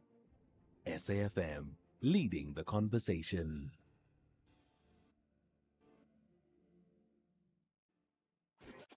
John Gerika on SAFM. Let's take some voice notes. I've been slow in playing them today. Apologies. 0614 104 107. Say that number again slowly, John. 0614 104 107. What are your views on a number of topics that we've spoken about? Let us know what you think. Let's start with the Madlanga Commission. Good morning, John. Good morning to the SAFM listeners. As ordinary citizens of South Africa, we are learning a lot from the Madlanga Commission, and I think we'll continue learning. One of the lessons yesterday was education is not everything. Dr. Mashazi made sure that we get that lesson. The way she projected herself, the way she presented herself is just out of this world. Sekwanele Pretoria. Morning, John. Errol here from Durban. Look, as I said yesterday, Trump is punishing us for being close friends with Iran, Cuba, Russia, and China. But he is wrong in doing this because there are probably many other countries that are also close friends with these countries, and he does nothing about it. But he has an obsession with punishing South Africa. So, yeah. So, I mean, in the long run, it's going to cost us a lot of jobs, thousands of jobs, just to abide by these rules of America. So, yeah, surely we can make, we can find other countries to trade with besides America. Errol, Durban. We're going to talk malnutrition in a moment. A couple of voice notes have come through ahead of that chat. Good morning, John. It is Pepe Lawn of Aldos. You recorded a second back of the thousands of, especially children in South Africa, whom are passing on because of malnutrition.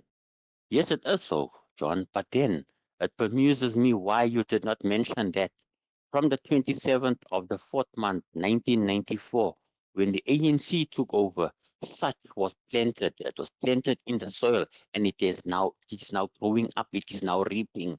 Why? It is proof beyond doubt, John. The ANC cannot rule a country. See how many of them buying a Lamborghini, one car for 51 million. And yet children are passing on. At least South Africans are passing on because of malnutrition. Now, what does that tell you, John? That it is perfect. The ANC cannot rule. The best for everyone, everything is to vote them out. Thank you. Hi, John. This is KM. concerning the malnutrition of the children here in South Africa. Why can't the Department of Education, together with the Social Development, make a joint venture where they are joining themselves to can give these children food? Because there at schools there is this thing of feeding scheme. It can also continue during the holidays to give the children food together with the department. The way money is being squandered here in South Africa, they can still do it to help those children in South Africa because children are our future. Thank you very much. Well, let's find out. Liesel Engelbrecht is nutrition lead of the Hold My Hand Accelerator, incubated by the DG Murray Trust. Liesel Engelbrecht, I went through the numbers earlier, and we'll go through them again in a moment, but why can't the government just feed our children?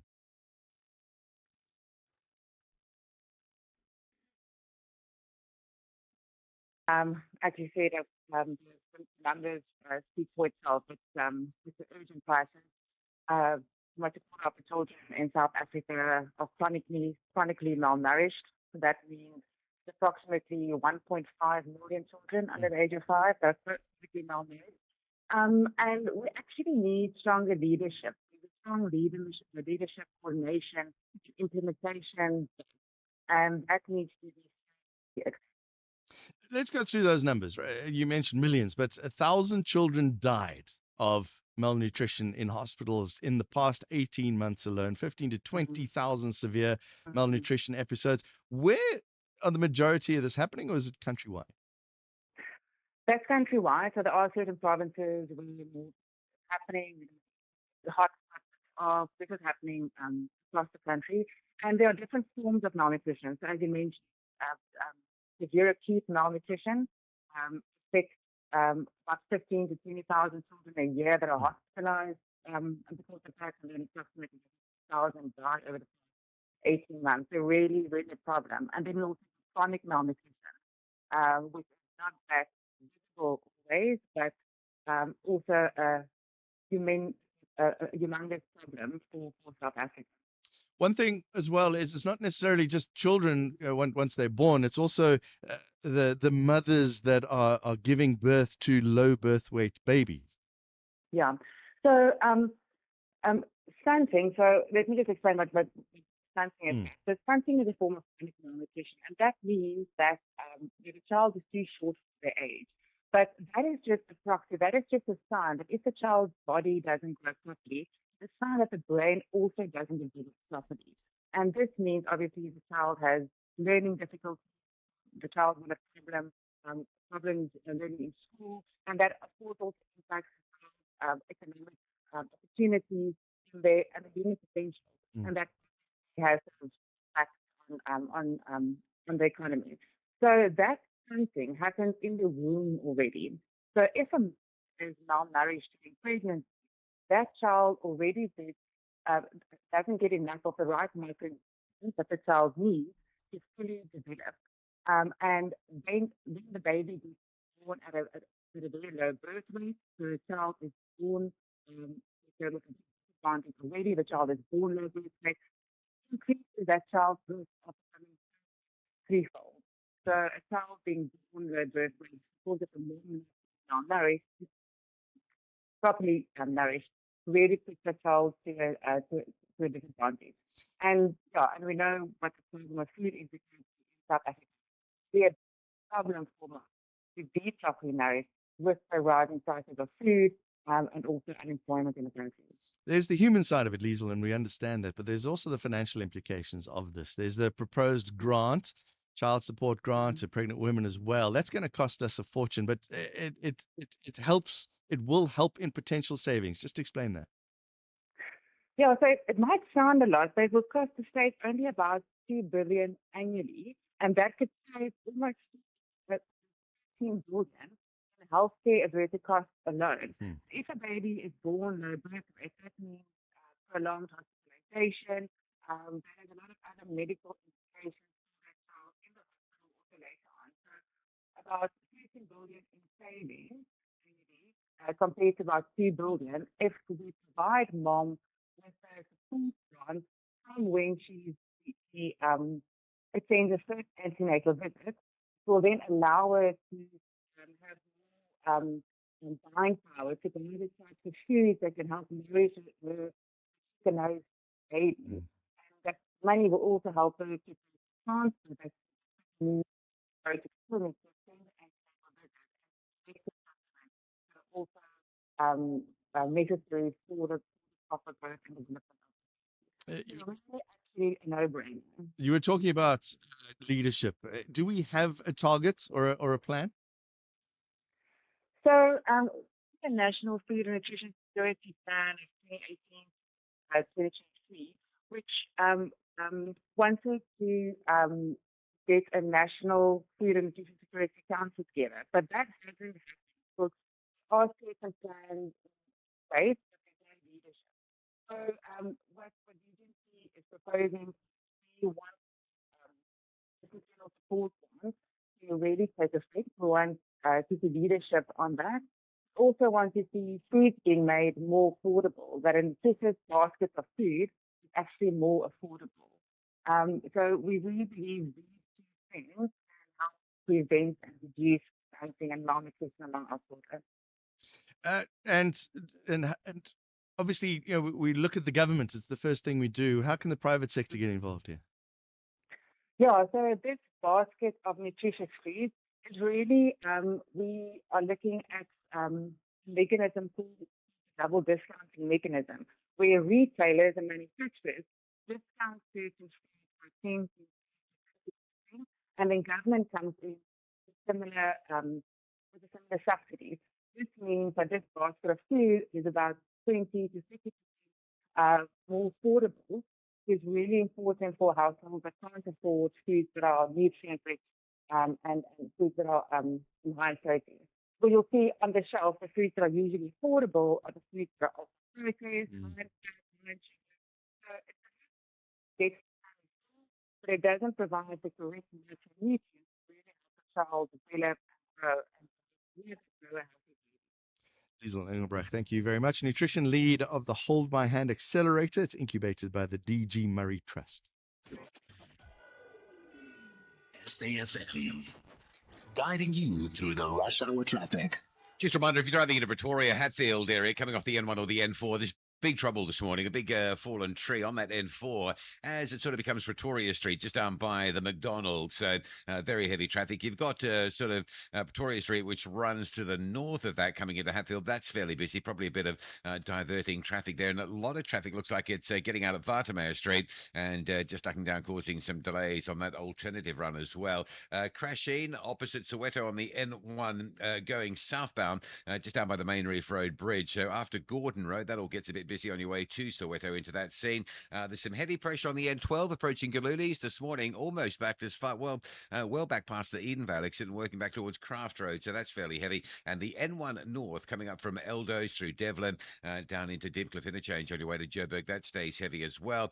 Crossing to Durban, crash on the N2 southbound at Spaghetti Junction, that is now cleared out of the way. The N2 North stays very heavy from the M7 through the works at Westwood Mall via Spaghetti Junction, and queues at Marion Hill Plaza on your way to Durban. We saw pretty much a backlog of traffic all day yesterday on that N3 just after Shongweni in towards Marion Hill. So just factor in some queue time perhaps at that toll plaza again across the course of today. Cape Town R300 North through Kales River, just sluggish as you line up towards Van Riebeeck Road. The N1 inbound is slow from Bellville through to Kuiper, get a change, but it's the outbound story of the N1 today. It's slow going out from Bellville from Durban Road out towards Brackenfell Boulevard due to some roadworks that have popped up at peak time. Rob Byrne, SAFM Traffic. Call us on 086 000 2032. Good morning, John. I stand to be corrected, but if I can recall, as a youngster living in Johannesburg, Uncle Charlie's Roadhouse used to have an old Dakota built on top of the building. It was a very, very popular roadhouse for milkshakes, etc., etc. Amen. Have a good day, Enton, Durban. Hi, it's Warren again. Just a little correction. There was a Dakota. It wasn't a plant saucer. It was actually a Dakota, a DAC, that was at a roadhouse, come filling station, an actual Dakota flying aircraft that they had put on the left side of the road going out on the airport road, if I'm not too mistaken. Okay, bye, Warrenstead. Yeah, you see, but it's the thing when you get older. Now you don't remember. Now, which roadhouse had the Dakota on top? Was it Uncle Charlie's or was it the Flying Saucer? Who knows? We will have to find out. I did. I know I've got to move on to my next story, but just a quick. I was starting, or I've started a little thing. I do milkshakes on a Sunday. It's if you follow my Instagram and Facebooks and things, I go to milkshakes every single Sunday if I can, and I try to go to roadhouses. A lot out in the east of Johannesburg, one or two out west. There's one up in the north as well, like in Fourways. And it's fascinating to go. I love the old roadhouses. As a kid, when I was young, before television, giving away my age, we used to go to the Doll's House Roadhouse in Mully Point, and I have fond memories of that foghorn going off directly opposite where the Doll's House Roadhouse is. It's a parking lot now, which is quite sad, but love my roadhouses. You're with SAFM. It's 7 minutes to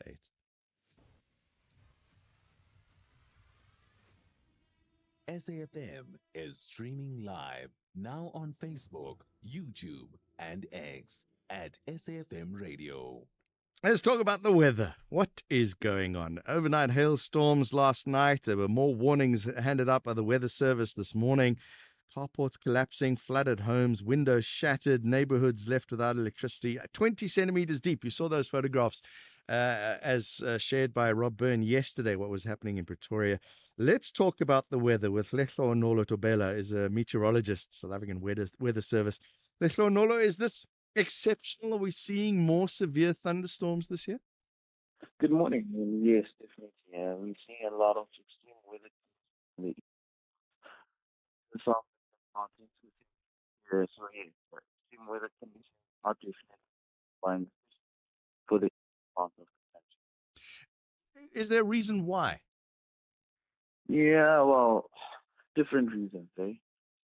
Like everything that's happening is that I think it's all that in the east part, the more big possibly weather, but it's not obviously at low temperature. So you're having more moisture availability in one part between all the and we're having a lot of wind shear in the northeastern parts. There's one thing we realized is all triggers that are working to be sure have weather conditions. Tell me about La Nina. Is that what it's called? Are we experiencing that? Yeah, that's what it's called. I mean, we're still in a neutral state between weak and which means we're expecting above normal rain for the north part. But now, in what is happening is that the usual time of big public rain, low normal temperature, maximum what temperature over the central of the in the 5 experience above normal temperature, maximum and minimum temperature, covering the central into the eastern part as well as the western cross. So we experience normal temperature maximum, which is which then comes that so the whole having a lot of above normal temperature, quite warm the part of the country over the summer was in the past 5 years, and that I think accumulates to result in moist weather conditions. Not only that, we also have some weather systems. We get one more system of the thing. So. I mean, we've seen these floods in KwaZulu-Natal. It's been happening, I want to say, almost quite regularly now. Should we prepare and batten down our hatches for more? To be honest with you, with above normal rain over most part of the eastern part of the coming months, definitely is more of happening. That it are publicly monitoring with the speech side one of the things that I do now is that more in what that you have to with once we have shelter, don't move, cover,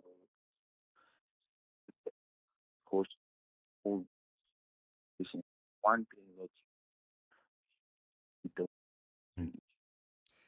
We're seeing wonderful visuals, Leflonolo, of the dams being full and the sluice gates being open, but that has implications downriver as well. So I'm imagining downriver, Vaal and Orange systems, they're gonna have plenty water over the next few months.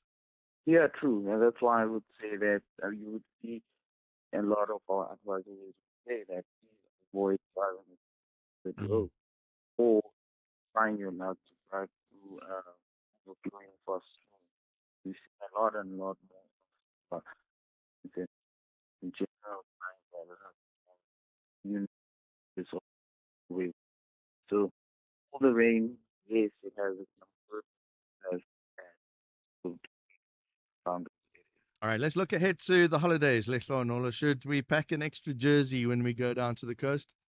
I don't know if the kids would help, but I know you should do this umbrella out there because it's putting more rain in the eastern part and I see part of cover for part of the biggest half of the east. In Mpumalanga, Gauteng as well as part of the south. More rain in the summer to the umbrella. So Nolo Tavella, thank you very much. A meteorologist at the South African Weather Service. You're with SAFM. What do you make of the weather? We got, what was it? I was reading the weather out earlier on today. There are level 4 warnings of more thunderstorms over Gauteng and a large section of the country, and partly cloudy and cloudy conditions across most of the country. So, yeah, look out for it. And as he says, when there's big thunderstorms, try and get inside if you can. As I felt so bad yesterday, I did a delivery, like a food delivery, from the shops, and it was fine when I placed the order, but then when the driver had to come, it was pouring with rain. I felt terrible, so I stood outside in the rain to meet him. Coming up after the news at 8 o'clock, 16 days of activism for no violence against women and children. We're going to hear stories of resilience, empowerment, and second chances. Also, South Africa is on the International Maritime Organization, and towards the end, there's this horrific story about this fire in Hong Kong. Authorities are revealing a widening criminal investigation. So that and more coming up after the news at 8 o'clock. Outsurance is in the business of saving you money on your car insurance premium. If they can't, ask for 500 Rand. SMS out to 30754. That's out to 30754.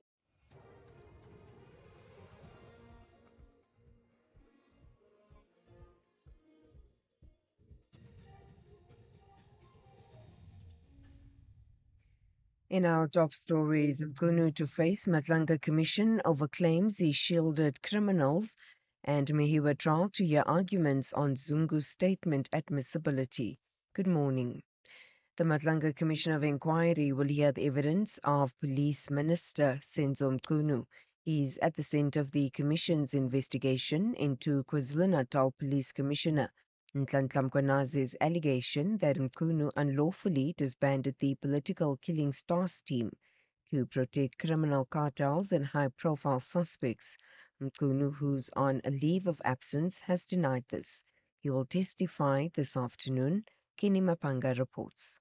The allegation that was made by Lieutenant General Mkhwanazi about the police minister allegedly shielding these criminal cartels by making that disbandment announcement and doing so in a hasty fashion without consulting the very key members of that particular team is what triggered this particular inquiry. So we've already heard evidence about the disbandment decision, how it didn't consult very key players. That includes the KZN DPP, that includes the project lead being Lieutenant General Tumsani Khumalo, that includes the KZN top cop being Lieutenant General Mkhwanazi. The team members themselves didn't even know. Retired Ekurhuleni City Manager Dr. Imogen Mashazi is expected to conclude her testimony before the Matlanga Commission of Inquiry this morning. She's facing tough questions over her alleged shielding of suspended EMPD Deputy Chief Julius Mkhwanazi, who allegedly has links to criminal suspect Vuzimuzi Kat Matlala. Yesterday, Mashazi accused suspended Ekurhuleni Metro Police Chief Jabulani Mapiyeye of using his position to take advantage of his subordinates. She alleges that various cases of sexual harassment have been brought against him. The state is today expected to continue with the cross-examination of alleged underworld gang boss Nafiz Modak in the Western Cape High Court. Yesterday, the court heard one of Modak's co-accused, Zain Killian, used different names to convey information to Modak about anti-gang member Charles Kinnear.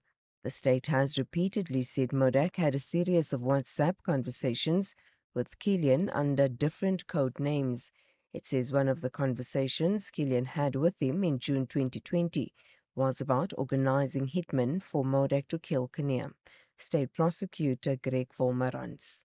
Killian started pinging Kinnear's wife, because we can actually see in the ping information block that phone number, and he sent this to Pablo Sheriff. We have all these factors because we do know that you had indeed used Killian to track Kinnear by way of pinging.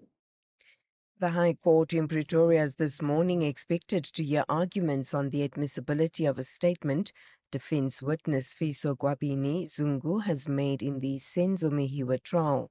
Zungu is the third witness that the defense has called to testify in the trial of 5 men accused of killing the former Bafana Bafana captain. Mehiwa was shot and killed in Vosloorus in Gauteng in October 2014.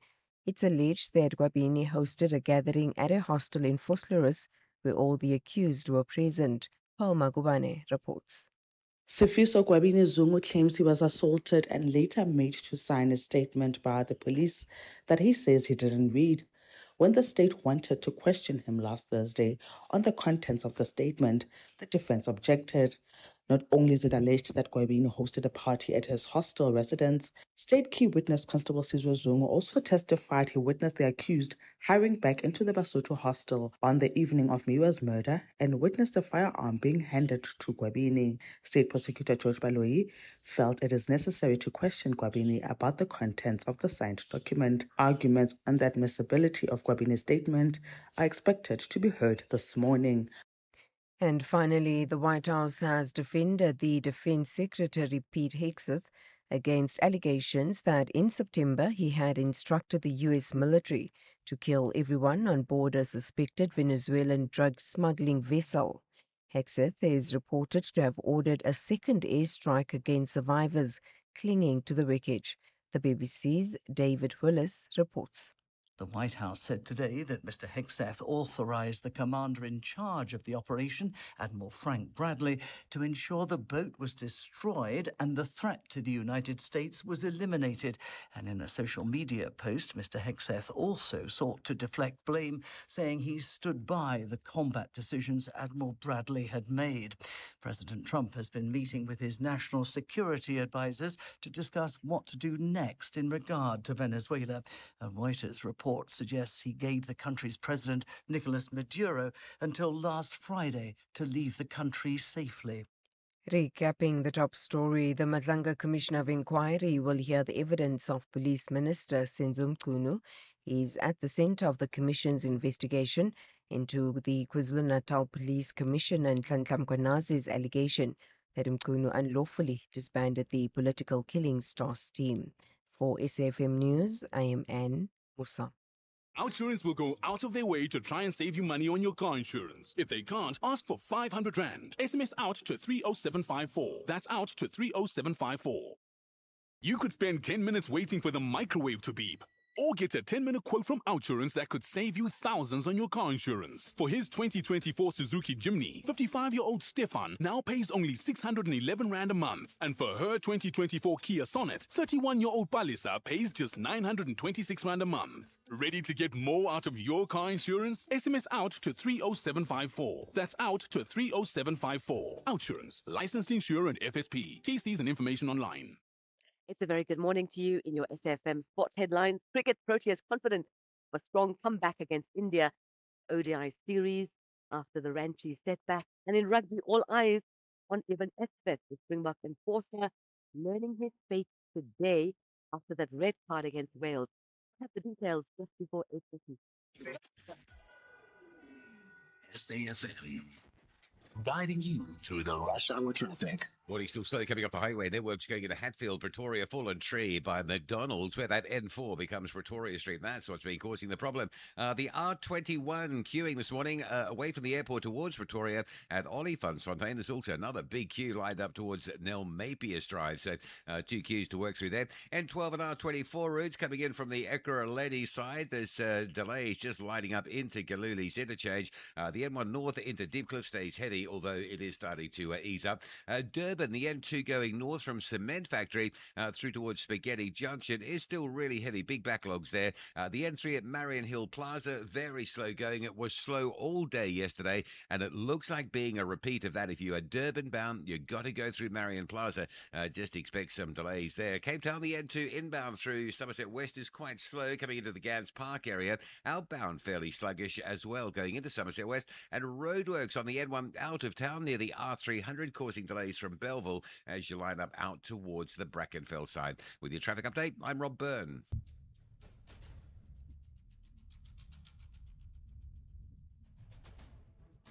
The Morning Brief with Tulasizwe Simelane. Weekdays, Monday to Friday, 6 to 9 a.m. John Carrick in for Tulas. Good morning to you. It's the morning brief. It's some great responses coming from that malnutrition interview that we did. A couple of people saying that they're working on projects. Somebody says we've been struggling to get a startup business off the ground. We can solve the nutritional problem we have. We've got your number. We'll look into that. Somebody says, I'm not sure about this one, but somebody says, why has our government not put a limit on the number of children per mother qualifying for the grant? Stop after one or two. And the other one says the government's feeding our children at schools and in the community. The truck in the picture is a mobile feeding truck for the community. In Tsakane, a meal a day, Monday to Friday, is offered by the government. If people die of malnourishment, let's investigate the case by case. Some people are negligent by themselves. And Sydney Middleburg says, why are we surprised about the stats of malnutrition? We have about 34% unemployment rate. Thus, the majority of these employed don't earn a living wage, says Sydney in Middleburg. A couple of voice notes on that topic as well. Hi, John. It's Chris in Camperton. You know, the child malnutrition story is very sad. However, I think we need to first look at the surroundings where these babies are born. Are they supported? Is there people who look after them? Because most of these cases, you'll find that it's more than just needing food. It's also the conditions under which they grow. Because we really need to ensure that the whole family and society intervenes. We cannot only look at government. Thanks. Let's go to calls. Let's talk about malnutrition with Skara. What do you have to say, Skara? John, you know what? Over the other day, the Secretary of the Contamination is the rural investment. You know? Right. I think he has to come out with that project or that program because that is another thing that is going to solve this malnutrition, especially in the rural areas, because they were more into farming here. Mm-hmm. You know?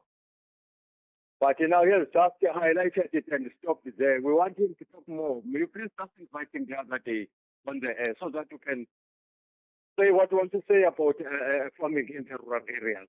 All right. It's an ongoing issue. Skara, thank you very much. Yeah, yeah, go ahead. I don't think in the Amampondo area there is such problem because we're having time and good rain here. All right. Skara, talking about farming can solve malnutrition. Let's talk about the Madlanga Commission a little bit. Let's start with Dwaiswa. Go ahead, Dwaiswa. Good morning, John. Good morning to you and to the SSM. Yeah, go ahead. John, my take today or my contribution is on I think the former Ekurhuleni statement. You know, first thing, let me say the testimony yesterday. And I mean, honestly, I think at some time you would see that he mistake his office chair that of the commission kept on smiling. She kept on looking at her phone and all that. But it's going for uh, she told us of serious horrendous allegations which were targeted of which women were targeted. But at the same time, it seems nothing was done. She did nothing for the past 2 years, 9 years in the office. And you know, John, even though we can't defend Mapiaya and Peter, but sorry, but interesting the allegation she made. He only mentioned two people. That is Mapiaya and Peter. Completed. Sorry about that. All right, right. You only mentioned the two names of Mapiaya and Peter. Yeah. And quite interestingly, those are the only two, and of course, of commanding men. And those are the only two who testified against them. So even that alone is questionable.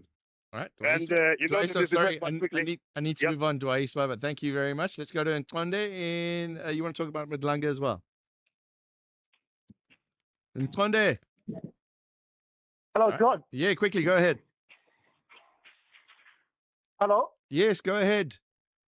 I want to talk about that lady, mine, Mashazi. Quick one, John. I'll be talking to you later this evening about something else.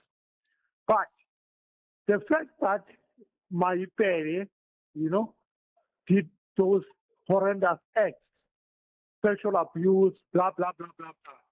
She knew this thing, as the judge said, since 2016, and she did absolutely nothing. Right? Why did she not do anything about those horrendous acts? The judge mentioned the word horrendous 4 times. It looks like she's trying to throw dirt back to my pay and other guys, includes that lady that was called the angel by my parents. What has that got to do with the person in China? Thank you, John. All right. Wande, thank you very much. She did say that she created empowerment programs, but couldn't investigate with formal complaints. But Langa challenged that, questioning why she didn't act proactively, given the seriousness of the allegations. It's 8:15. Spurs are counting on the value of 3 points to find a decent position in the top half. And Richarlison has just tried to lock David Ryan. Wow, that is extraordinary from Richarlison. Meanwhile, the Bees want to brighten the day of their fans with a good win. Jensen opens it up for the day.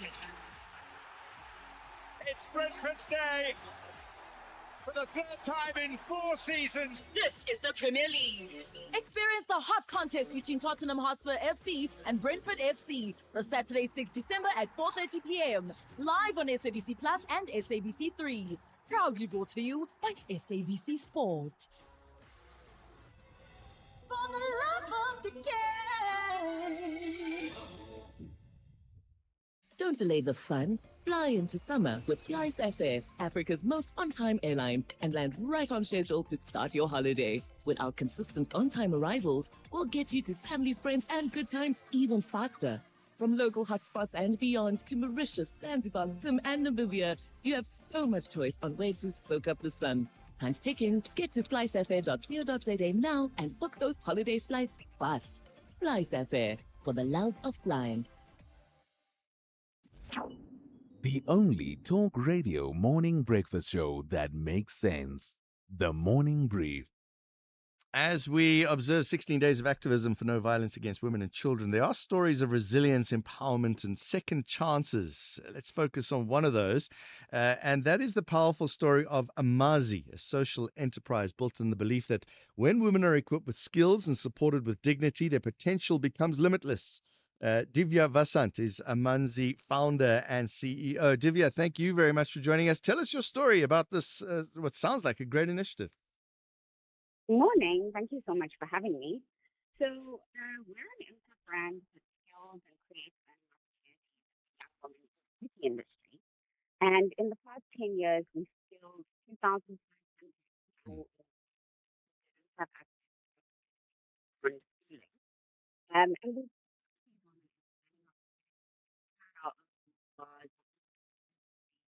even those that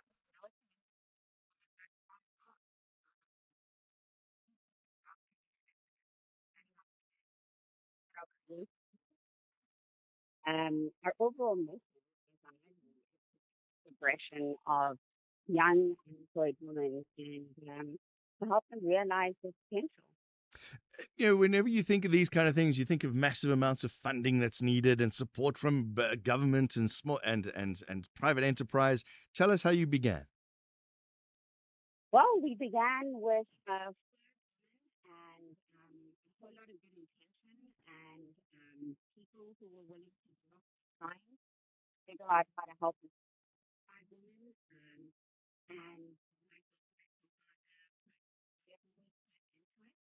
and those are located in Maynard. We slowly built up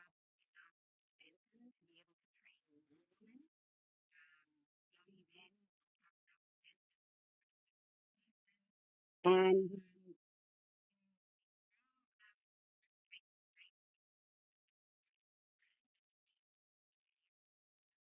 attract people, investors, funders who really believe in what we would.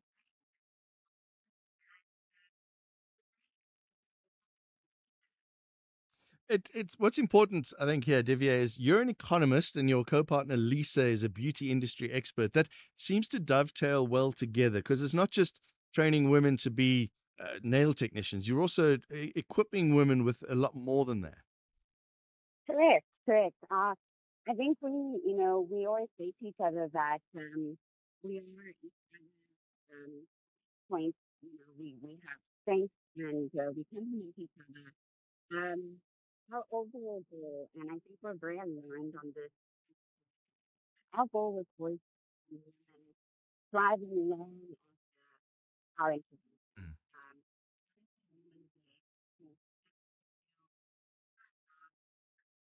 Having their own enterprise with confidence, so be able to see them ride all of the ups and downs that come with trying to sustain an earning opportunity. And for that, it's women with more than just technical. We really needed some more soft skills, life skills, the mindset it takes to really go out there and be the best they can be. Where can we find out more about what Amazi does? So you can go to our website, www.amazishetribe.com. Find us on socials at Amazi She Tribe. You can on LinkedIn. We're all visible on those platforms. We welcome any questions, any comments, anybody who's interested in learning more about what we do. Is it Amazi She Tribe? Correct. All right, SHETRIBE. Correct. Okay, just making sure. Divya Vasan, thank you very much. Amazi founder, CEO as well. Sounds like a great initiative. Stay on top of all meaningful, top trending stories right here on SAFM. Leading the conversation. 21 minutes past 8. South Africa has regained its seat on the International Maritime Organization Council. Find out more about that with Mkhuleko Mhlengwa, Deputy Minister of Transport. Deputy Minister, thank you very much for joining us. What is the International Maritime Organization Council? Well, it's the operational body of the IMO, which is responsible for policy and regulation to ensure that international waters are managed in a manner which will facilitate trade in a manner that is consistent with best practice, environmental protection. 90% odd of global trade moves on our waters. And so South Africa is a maritime nation, physically positioned at the Cape of Good Hope is a major route. What we have experienced over the past few years because of the Middle East has been a rerouting of traffic, and South Africa has registered 80% increase in the traffic in our waters.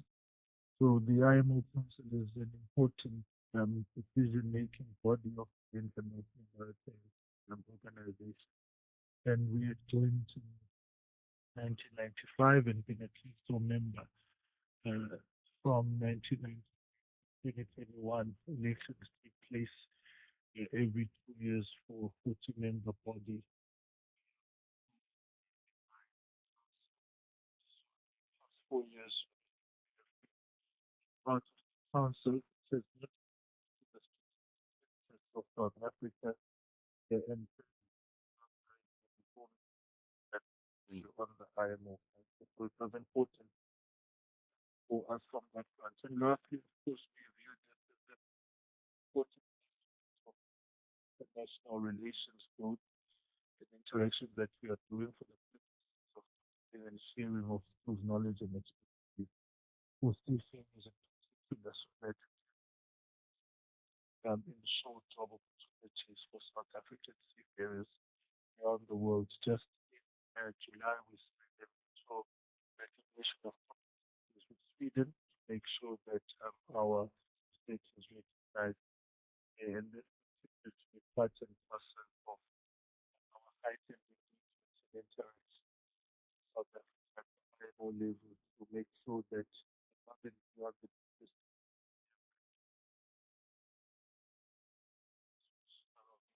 for South Africans to global. We're seeing our ports slowly being upgraded. There were new cranes put in Cape Town recently, Deputy Minister. Is this the step in the right direction to get more trade, more ships into our harbours? No, absolutely. Obviously, we remain committed to an outlook of growth and development. And the work we are doing on Road to Rail is to enhance, amongst others, efficiencies and to ensure that our ports are able to respond to the heavy burden of movement that is there. And we are seeing great progress at Transnet in particular. But above and beyond the investments we are making in Transnet and ensuring that we turn the situation around is already the numbers as of July was speaking to such an improvement numbers will be the positive trajectory. What it does require obviously is as we have 86% increase of this in our waters, our search and rescue capabilities have as well, and South Africa is hosting it on the Southern African Maritime Rescue and Coordination Center, which is world class. So we are quite confident that as we draw more vessels onto our waters, we also are equal to the task of the safety protocols. And lastly, we chaired what is called the conduct, which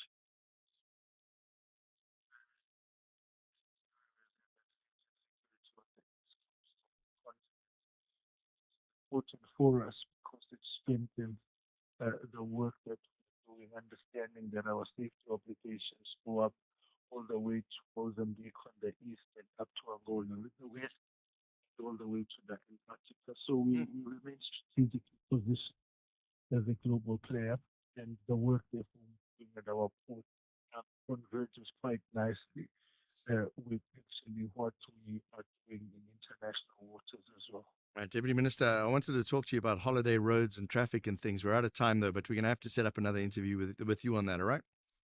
We just want to make a clarion call. Let's please all be safe on the roads. Don't drink and drive, don't drink and walk, and let's arrive alive. Thank you. Mpuleko Nhlengwa, Deputy Minister of Transport. You're with SAFM, 26 minutes past 8. This is SAFM Sport with Zai Khan. Zai normally sends me stuff that she's going to talk about. Let's see what she's talking about. The Proteas. Do you think we can beat India? It was so close last time, Zai. I know, but you know what I liked about that, John? Tell me. We didn't collapse. We stayed in the contest all the way to the last over. And you know what that tells me? The systems are working. Yeah, it's just their top order. Just if they ruk themselves reg. Yeah, we just need to tighten the screws in the top order But you know what the coaches are saying? That they'll be tough to beat in the remaining one days against India, despite that loss in Ranchi. I think 350, South Africa were bowled out for 332, with all-rounder Marco Jansen smashing 70 and taking 2 wickets alongside Corbin Bosch, Nande Berger, and Othniel Bartman. Now, Jansen believes the team is doing the right thing, and they just need momentum. The second ODI, Raipur, and that's tomorrow with skipper Themba Bavuma, still a doubt, and that's through illness. Onto rugby, the Springbok enforcer Evan Etzebeth will learn his fate today after being sent off for an alleged eye gouge in South Africa's 73-0 demolition of Wales in Cardiff. Boklock appeared before a disciplinary committee this afternoon, with his rep also arguing his case. If found guilty, Etzebeth could face anything from 4-week ban to 12 plus, week ban, which will hit the Sharks hardest with the big URC and Champions Cup fixtures looming, while the Boks only play again, and that's in June. Football news, Tiwelele FC and Mamelodi Sundowns will be both eager to close out their year on a high when they clash at the Dr. Petrus Molimela Stadium tomorrow evening, 7:30. Tiwelele are winless in their last two, a goalless draw against Super United and a 2-0 loss to Amazulu, leaving them 12th on the table. Yeah, 2 points off ninth place, Richards Bay. So a win against the champions would be a massive boost to fight to secure top flight survival going into the AFCON break. Now, elsewhere, English club Sheffield Wednesday have been hit with a further 6-point deduction by the EFL for failing to settle player wages and other payments. They now sit bottom of the championship with minus 10 points. Into cycling, and it's Bulgaria will host the opening 3 stages of the Giro d'Italia in 2026. The race gets underway from the 9th of May to the 31st of May, starting with a coastal stage from Nespa to Burgas before a brutal 220-kilometer trek inland. Riders will cover 3,458 kilometers with a staggering 50,000 meters of climbing before the final finish in Rome.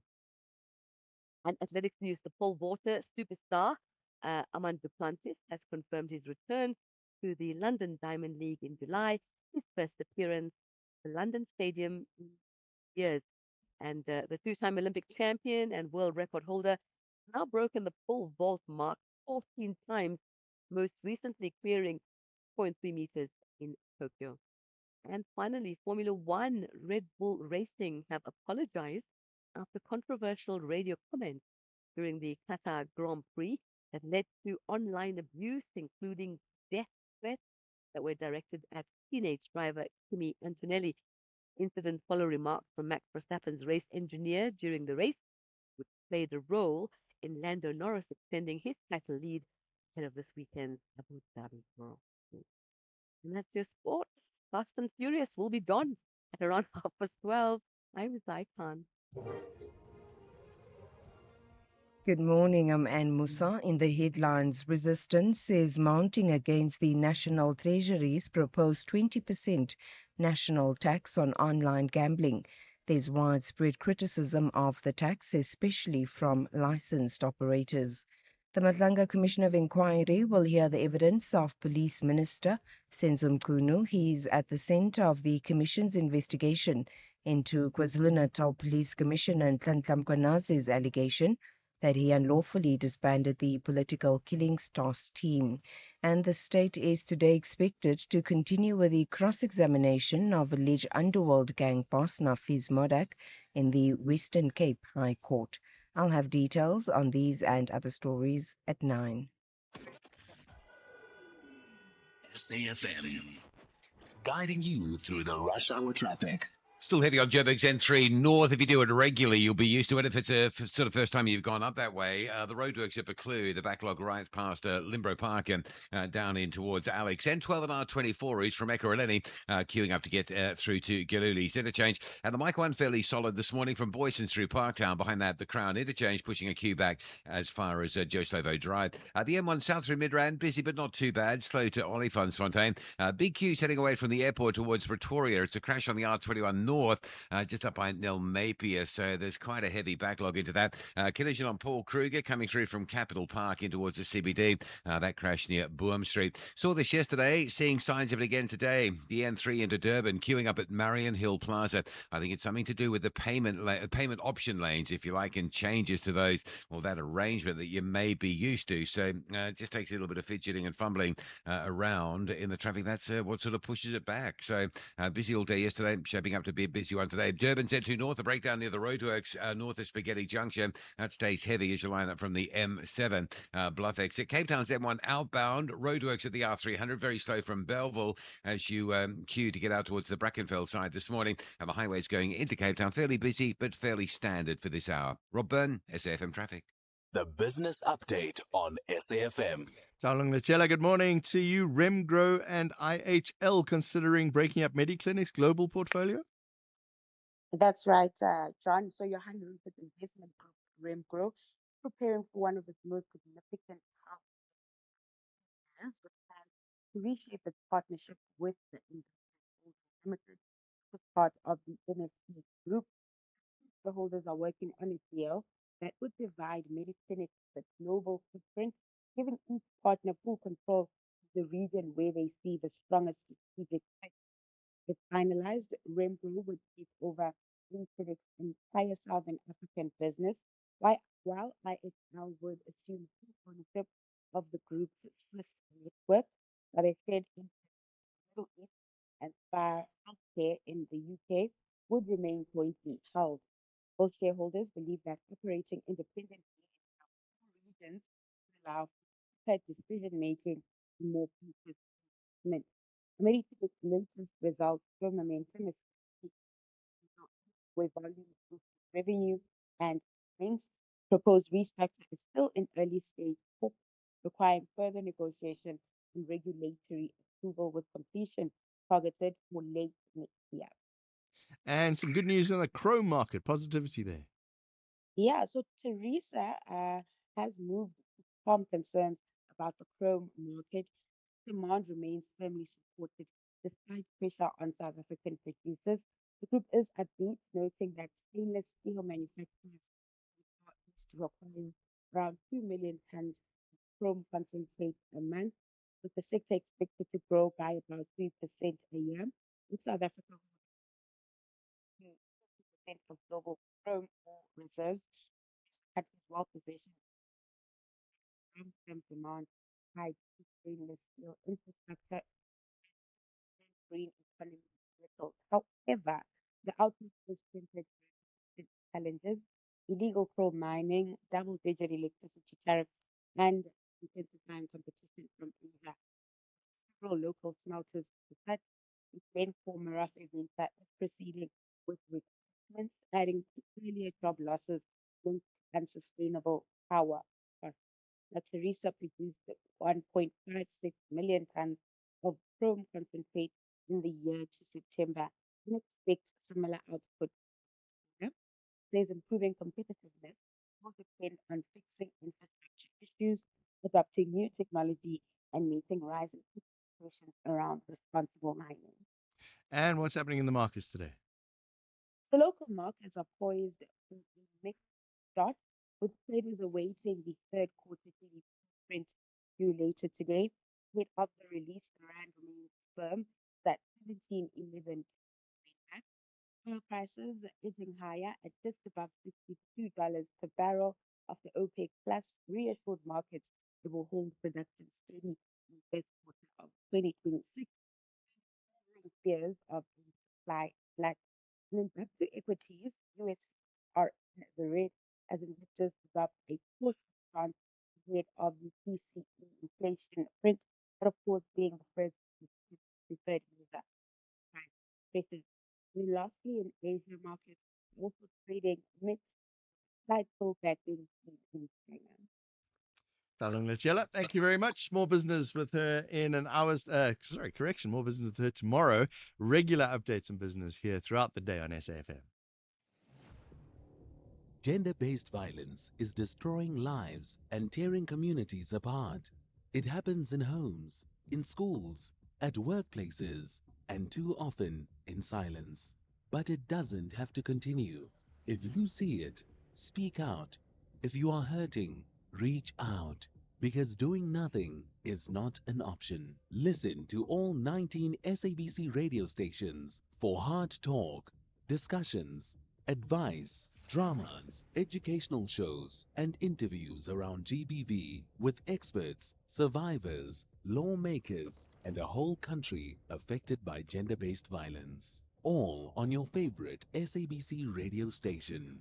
Call 0800 428 428 to report abuse or get help. GBV, it ends with you.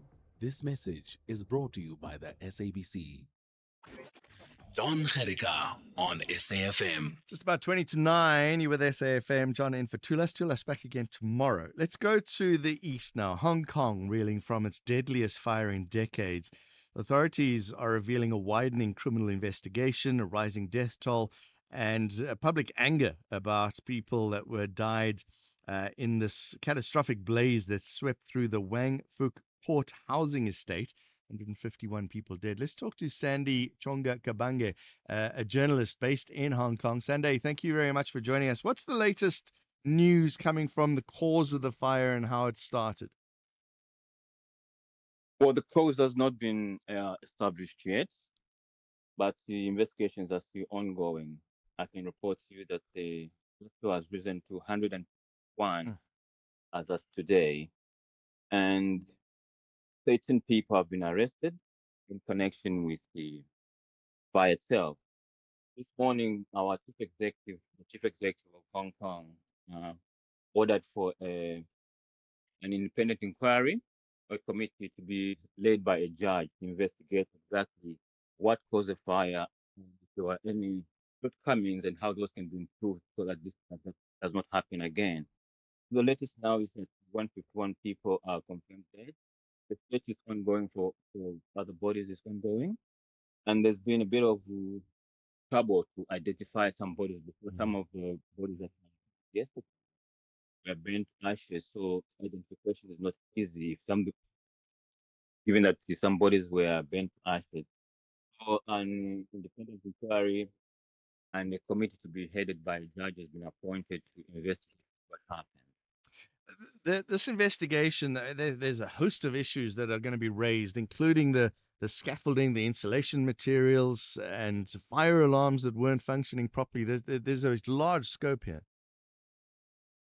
Absolutely. It could be a holistic investigation. There's a lot involved, as you mentioned, fire alarms not working, the materials that were used during the renovation, some of them that have been tested already, they are saying they are not up to standard. And there's also the corruption. There are allegations that there was corruption involved in the whole process. The holistic investigation, that's what probably the chief executive put for an independent inquiry, and also a committee to be headed by an independent judge to actually investigate the loophole and probably use the recommendation from the report, the inquiry, to make changes and reforms towards how we manage buildings and maintain buildings in Hong Kong. Sunday, what are happening to the residents that were living in the complex? A lot of them are now getting a bit of support in the sense that they are getting rehomed into other locations that have been identified. Out of approximately 2,000 people, I say 1,700 or 1,700 have already been relocated to different places that have been put in place, alternative places for them to stay as they try to look at long-term support for them. So about 1,700 have been housed. We still have a number of about 100 and about 100 that are still missing, and identified bodies still being kept and being. So it's I would say out of 2,000 that were approximately living in the whole complex, around 1,700 have been rehomed now. One of the issues is that a lot of these people were foreign workers that from Indonesia and the Philippines as well. So documents went up in fire. Is that being solved? Absolutely. A lot. Yeah, Hong Kong has got a very, very large community of foreign domestic helpers that support families there. most Hong Kongers are busy people, working people. So yes, like as you mentioned, there are lots of people lost everything. They lost probably documents, IDs, passports. We have the immigration department has been the government to put up a site within the location of the fire, just they can issue emergency documents to help them navigate and help people that were affected with this thing to help them get to identity cards, because some of these identity cards will be used, IDs, temporary IDs will be used for them to claim support in terms of financial support from government. Government has decided a certain amount of money, then they need a bit of education for them to be given the financial support, immediate financial support. Let's talk about the public response. There's some political tensions as well around this, as some people are protesting. China's or the government has detained people for alleged sedition linked to calls for accountability. What's happening?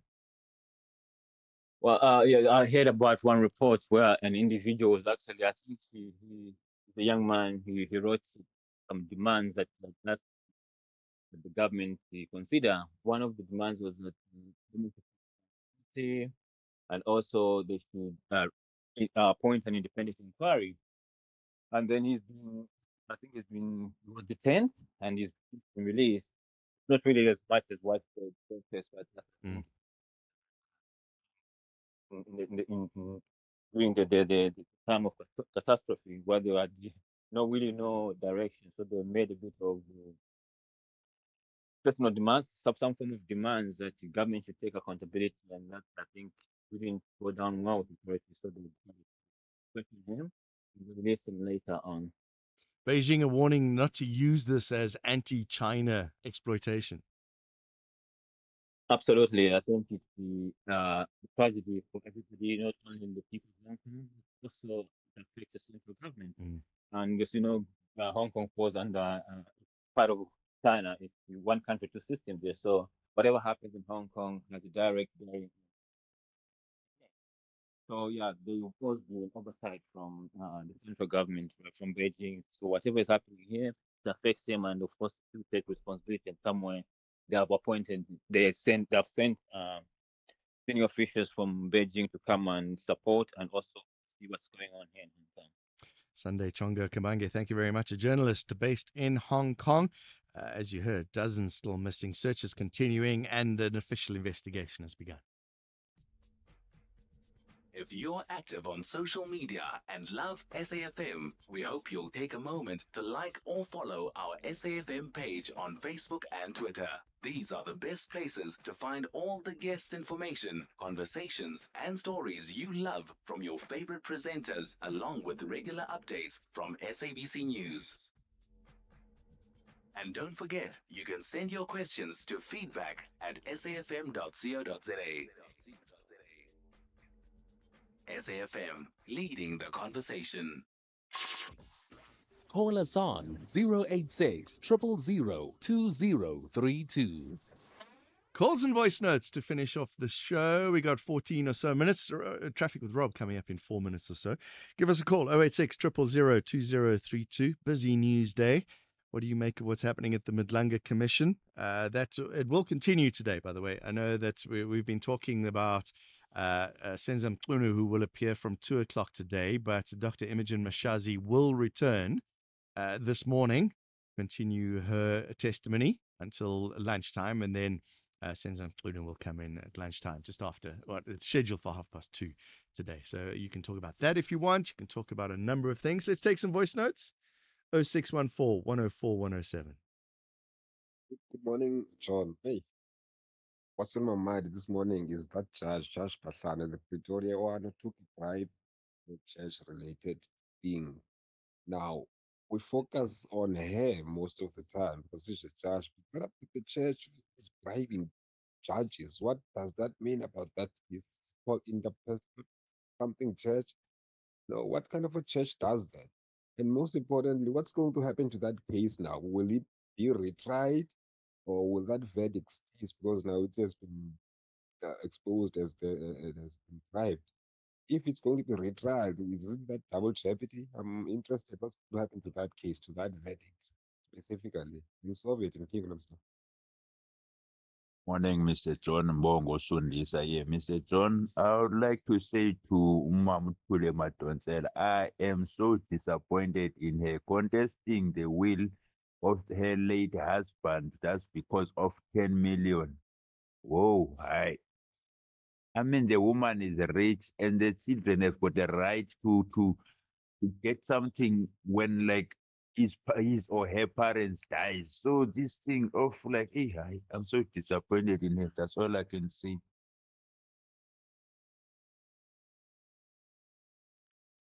Hi, John. You are talking about children dying of malnutrition, and I hear people blaming the government. Where is the parents? Where is the parents of these children? Or at least their relatives, if we are talking about children without parents. Where are the relatives? Let's go to calls 086 000 2032. Let's talk to Eunice. You want to talk about mercenaries? Eunice, go ahead. Yeah, hi there, John. John, look, crime's got no color like we've discussed before, right? Now, if you look back, these supposedly guys who have gone for training in Russia, they're being charged under the Foreign Military Assistance Act. Now, under the Foreign Military Assistance Act, one has to ask for permission to go and fight in a foreign army, okay? So now they're being charged. They're going to be charged for that, and the facilitators are going to be charged for that. But if you just backtrack a few years ago when the Americans invaded Afghanistan, and there were quite a few South Africans who went and fought for Blackwater there, the group, and they perpetrated various human rights abuses. That was Blackwater there, and South Africans were involved there, but they were never charged, or nothing happened to them. Then similarly, a lot of South Africans went and fought in Iraq, the illegal invasion of Iraq. Once again, they were, fighting on behalf of various other groups of Blackwater also there. Nothing happened to them there. I'm surprised, now we're having these people being charged here. And so I'm just putting a color to it because is it because these people who are black now are gone to Russia? And if they did something wrong, they must, obviously the law must take its course. Equally, John, what is now even more troubling is that in this genocide in Gaza, openly, there were quite a few South African Jews who went and fought in the Israeli Defense Force. And this matter was raised in parliament by various politicians there. No one asked for permission to go there. Why is it that the Hawks and the NPA have failed to prosecute these people? And I can tell you for a fact that there have been over 75 people who fought in the Israeli Defense Force. Charges have been laid against them, but the NPA or the Hawks haven't acted. And I'll tell you something else. The hypocrisy of the whole thing is that the DA has gone and laid charges against Duduzile Zuma for under the Foreign Military Assistance Act. Why is the DA silent on people serving in the Israeli Defense Force illegally? Some have even posted videos of them. If you take the likes of Aaron Bayhek, who was a former pupil of the King David School, right. He was involved in the IDF, John, of the sniper unit, where over 100 women and children were slaughtered in Gaza. But why is it that the NPA and the Hawks are not charging these people? Right. And I'll tell you something. Lastly, John, lastly, there's a lawyer from Johannesburg, Ziad Patel, who's launched a high court application taking the NPA and the Hawks to court over their failure to prosecute those that are serving in the Israeli Defense Force. And I'm surprised no media has even interviewed him. All right, we'll keep an eye on that. Eunice, thank you very much. SAFM, guiding you through the rush hour traffic. Very good morning. Let's kick it off in Gauteng with an update on a couple of busy routes. One is the R21, moving generally okay through the roadworks at Clayville, but there is a crash after that up by Nelmapia. So if you're on your way to Pretoria, there is that queue to work through this morning. Slow coming off Buccleuch down in towards Sandton, and obstruction around Marlborough Drive. So as you come into Buccleuch off the N1 South, it all gets very busy. N3 North up to Buccleuch still heavy as well into the roadworks. Don't forget the possibility again today of of all-day delays at Marion Hill Plaza. It's been busy all morning, just a volume of traffic dealing with, I believe, some sort of alteration in the payment options, the payment lane options, where you can go and which lanes, how many for what type of payment. But it is quite slow. Durban bound at Marion Hill Plaza. M13 out of Pinetown to Paradise Valley stays busy. Another breakdown this morning on the N2 North at Spaghetti Junction. So while you could normally scoot straight through this time of morning on that N2 up from the M7, it is all jammed up again because of that breakdown, plus the combo of the roadworks as well. Cape Town M1 into town, fairly slow, still busy from Plantycliffe Hill territory. Behind that, Marine Drive and Kuberg roads coming onto the M1, very slow. And there is that roadwork out of Cape Town today on the M1 just through the R300 at Brackenfell. That's quite heavy. Queues pushing back into Belleville. Rob Byrne, SAFM Traffic. You can become a victim of a legal problem: wrongful arrest, assault, uncontested divorce, rental disputes, maintenance matters, or labor problems. It can happen to you. Clientele Legal provides tough professional lawyers for an affordable monthly premium. Our legal team is standing by to assist you 24 hours a day. Join today. SMS SAFM to 32195. That's SAFM to 32195. Clientele General is an authorized FSP and licensed non-life insurer. T's and C's online. Standard rates apply. The Buccaneers believe they are unstoppable and will walk away as champions. However, Bahlabani Bantwa plan to reveal their secret game plan on match day. This is the Carling Knockout Final. Witness Orlando Pirates versus Marumo Gallants on Saturday, 6 December at 5 p.m. live on SABC Plus and SABC One. Then at 6 p.m. on SABC radio stations. Proudly brought to you by SABC Sport.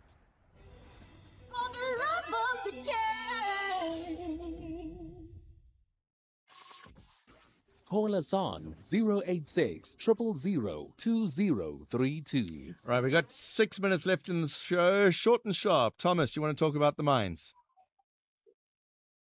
Thomas. Hello? Yeah, go ahead, quickly.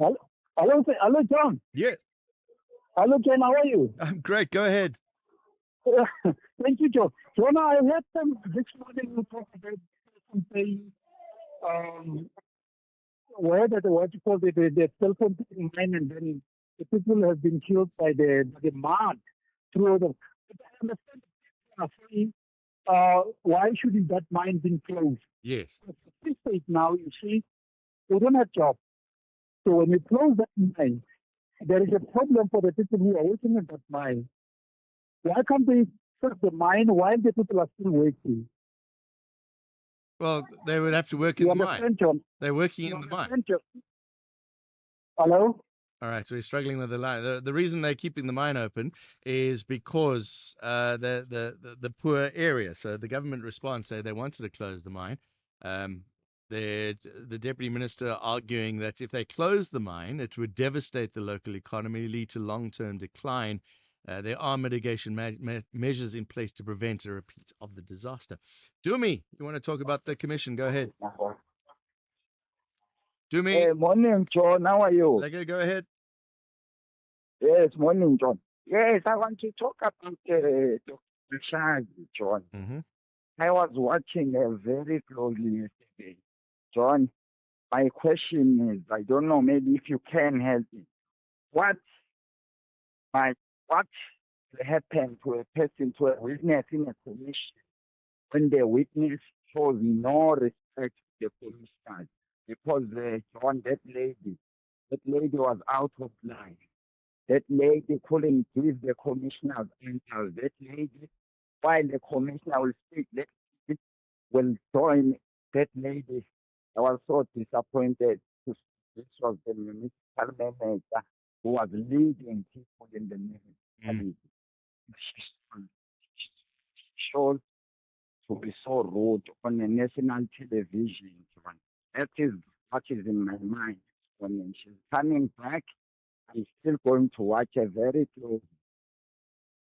All right, that's what happened, and apparently she was great at her job at one point.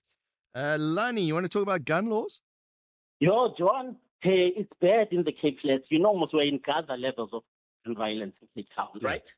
In the Cape Flats. Yeah. Now, I'm just horrified by a post that was shared by a friend, by someone I don't know, that certain beefs and hence David. So, but threatening members of the public, you are brandishing a firearm in public. If Julius Malema can be charged of that, you can be charged of that as well. I think the policing apparatus is not policing the social media space. And that's where all the trouble, that's where all the debilitating and troublesome trends start. There. So hold on. And So you're saying somebody? who is affecting Cape Town, Are you saying right? somebody on Because- social media is holding a gun, threatening somebody on social media? Yes, and there's also a celebrity called Wara. He also posted a gun. And a very irresponsible someone who is, a influential member of the public. And this one, I think this continued on the trend that, threatening members of the public effectively, that is a chargeable offense. And that gun needs to be traced whether he has a firearm and what kind of criminal activities can be linked to it. Yeah. No, If you there's a report lot of those things on implications. if you report those things on social media, they're also brushed off quite quickly, I feel. Yeah, All right. is that the best thing though? Yeah, I'll report it to the police. Lani, with the gun laws. Thank you very much. Let's go to, is it Temba? You want to talk about the Madlanga Commission? Yes, John. Look, good morning, man. One, I am not sure what with Dr. Mashazi, if she's a doctor at all. What No, does not he, according to her CV, no. what does he think of or make of families that have got wives, female, daughters, and that are working in the MPD? The statement that she has made, horrendous statement, previous statements that she has made about women employed in the, what does it happen and will still happen? Those are wives, those are aunts, those are mothers. And she put such a blanket statement over them that they are being used, actually, and they have kids with this shift of police.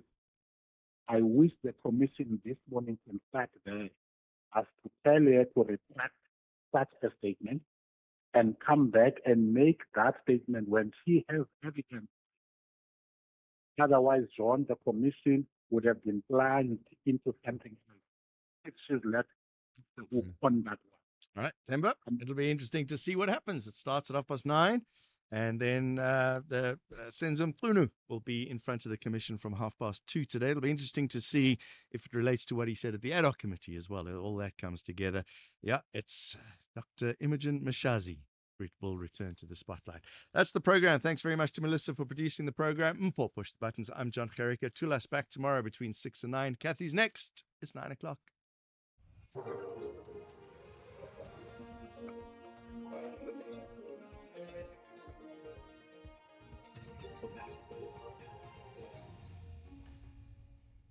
In our top stories, proposed online gambling tax faces growing opposition and Mchunu to face Madlanga Commission over claims he shielded criminals. Good morning. Resistance is mounting against the National Treasury's proposed 20% national tax on online gambling. There's widespread criticism, especially from licensed operators, who say it would lead to the closure of businesses and ultimately job losses. Legal expert Garen Weitzman says the proposal is constitutionally unacceptable. Tax has got nothing to do with issues of responsible gambling. To the extent that tax is utilized for responsible gambling programs, but in South Africa, makers and operators do pay a percentage every year of their gross gambling revenue to the National Responsible Gambling Foundation for the purposes of supporting problem gambling addiction programs. So the concern that's being expressed at the moment across the media, in various other interest groups, that responsible gambling is a big issue at the moment and that the way to resolve it, I think, is completely misleading and I think is wrong. The Madlanga Commission of Inquiry will hear the evidence of Police Minister Senzum Mchunu. He's at the centre of the Commission's investigation into KwaZulu-Natal Police Commissioner Nhlanhla Mkonazi's allegation that he unlawfully disbanded the Political Killings Task Team to protect criminal cartels and high-profile suspects. Mchunu, who's on a leave of absence, has denied this. He will testify this afternoon. Kenny Mapanga reports. The allegation that was made by Lieutenant General Mkhwanazi about the police minister allegedly shielding these criminal cartels by making that disbandment announcement and doing so in a hasty fashion without consulting the very key members of that particular team is what triggered this particular inquiry. So we've already heard evidence about the disbandment decision, how it didn't consult very key players. That includes the KZN DPP, that includes the project lead being Lieutenant General Dumsani Khumalo, that includes the KZN top cop being Lieutenant General Mkhwanazi. The team members themselves didn't even know. The state is today expected to continue with the cross-examination of alleged underworld gang boss Nafiz Modak in the Western Cape High Court. Yesterday, the court heard one of Modak's co-accused, Zayn Killian, used different names to convey information to Modak about anti-gang member Charles Kinnear. The state has repeatedly said Modak had a series of WhatsApp conversations with Killian under different code names. It says one of the conversations Killian had with him in June 2020 was about organizing hitmen for Modak to kill Kinnear. State Prosecutor Greg Fulmer runs. Killian started pinging Kinnear's wife, because we can actually see in the ping information block that phone number, and he sent this to Pablo Sheriff. We have all these factors because we do know that you had indeed used Killian to track Kinnear by way of pinging. Johannesburg Mayor Dada Morero is leading a service delivery operation to Mayfair today. The operation is part of the city's ongoing efforts to address the delivery of basic services such as water and sanitation. It comes as he faces a motion of no confidence vote in the city's council, which will sit today and tomorrow. He's also facing a challenge for the position of ANC Johannesburg chairperson in the party's regional electoral conference, which will start tomorrow. Zine Butelezi reports. Morero has been out and about across the city leading service delivery operations. He was criticized that he was doing this for the now ended G20 Leaders Summit, but he vowed this would continue beyond the summit. This morning, he is expected to be in Mayfair to tackle issues of illegal dumping, failing electricity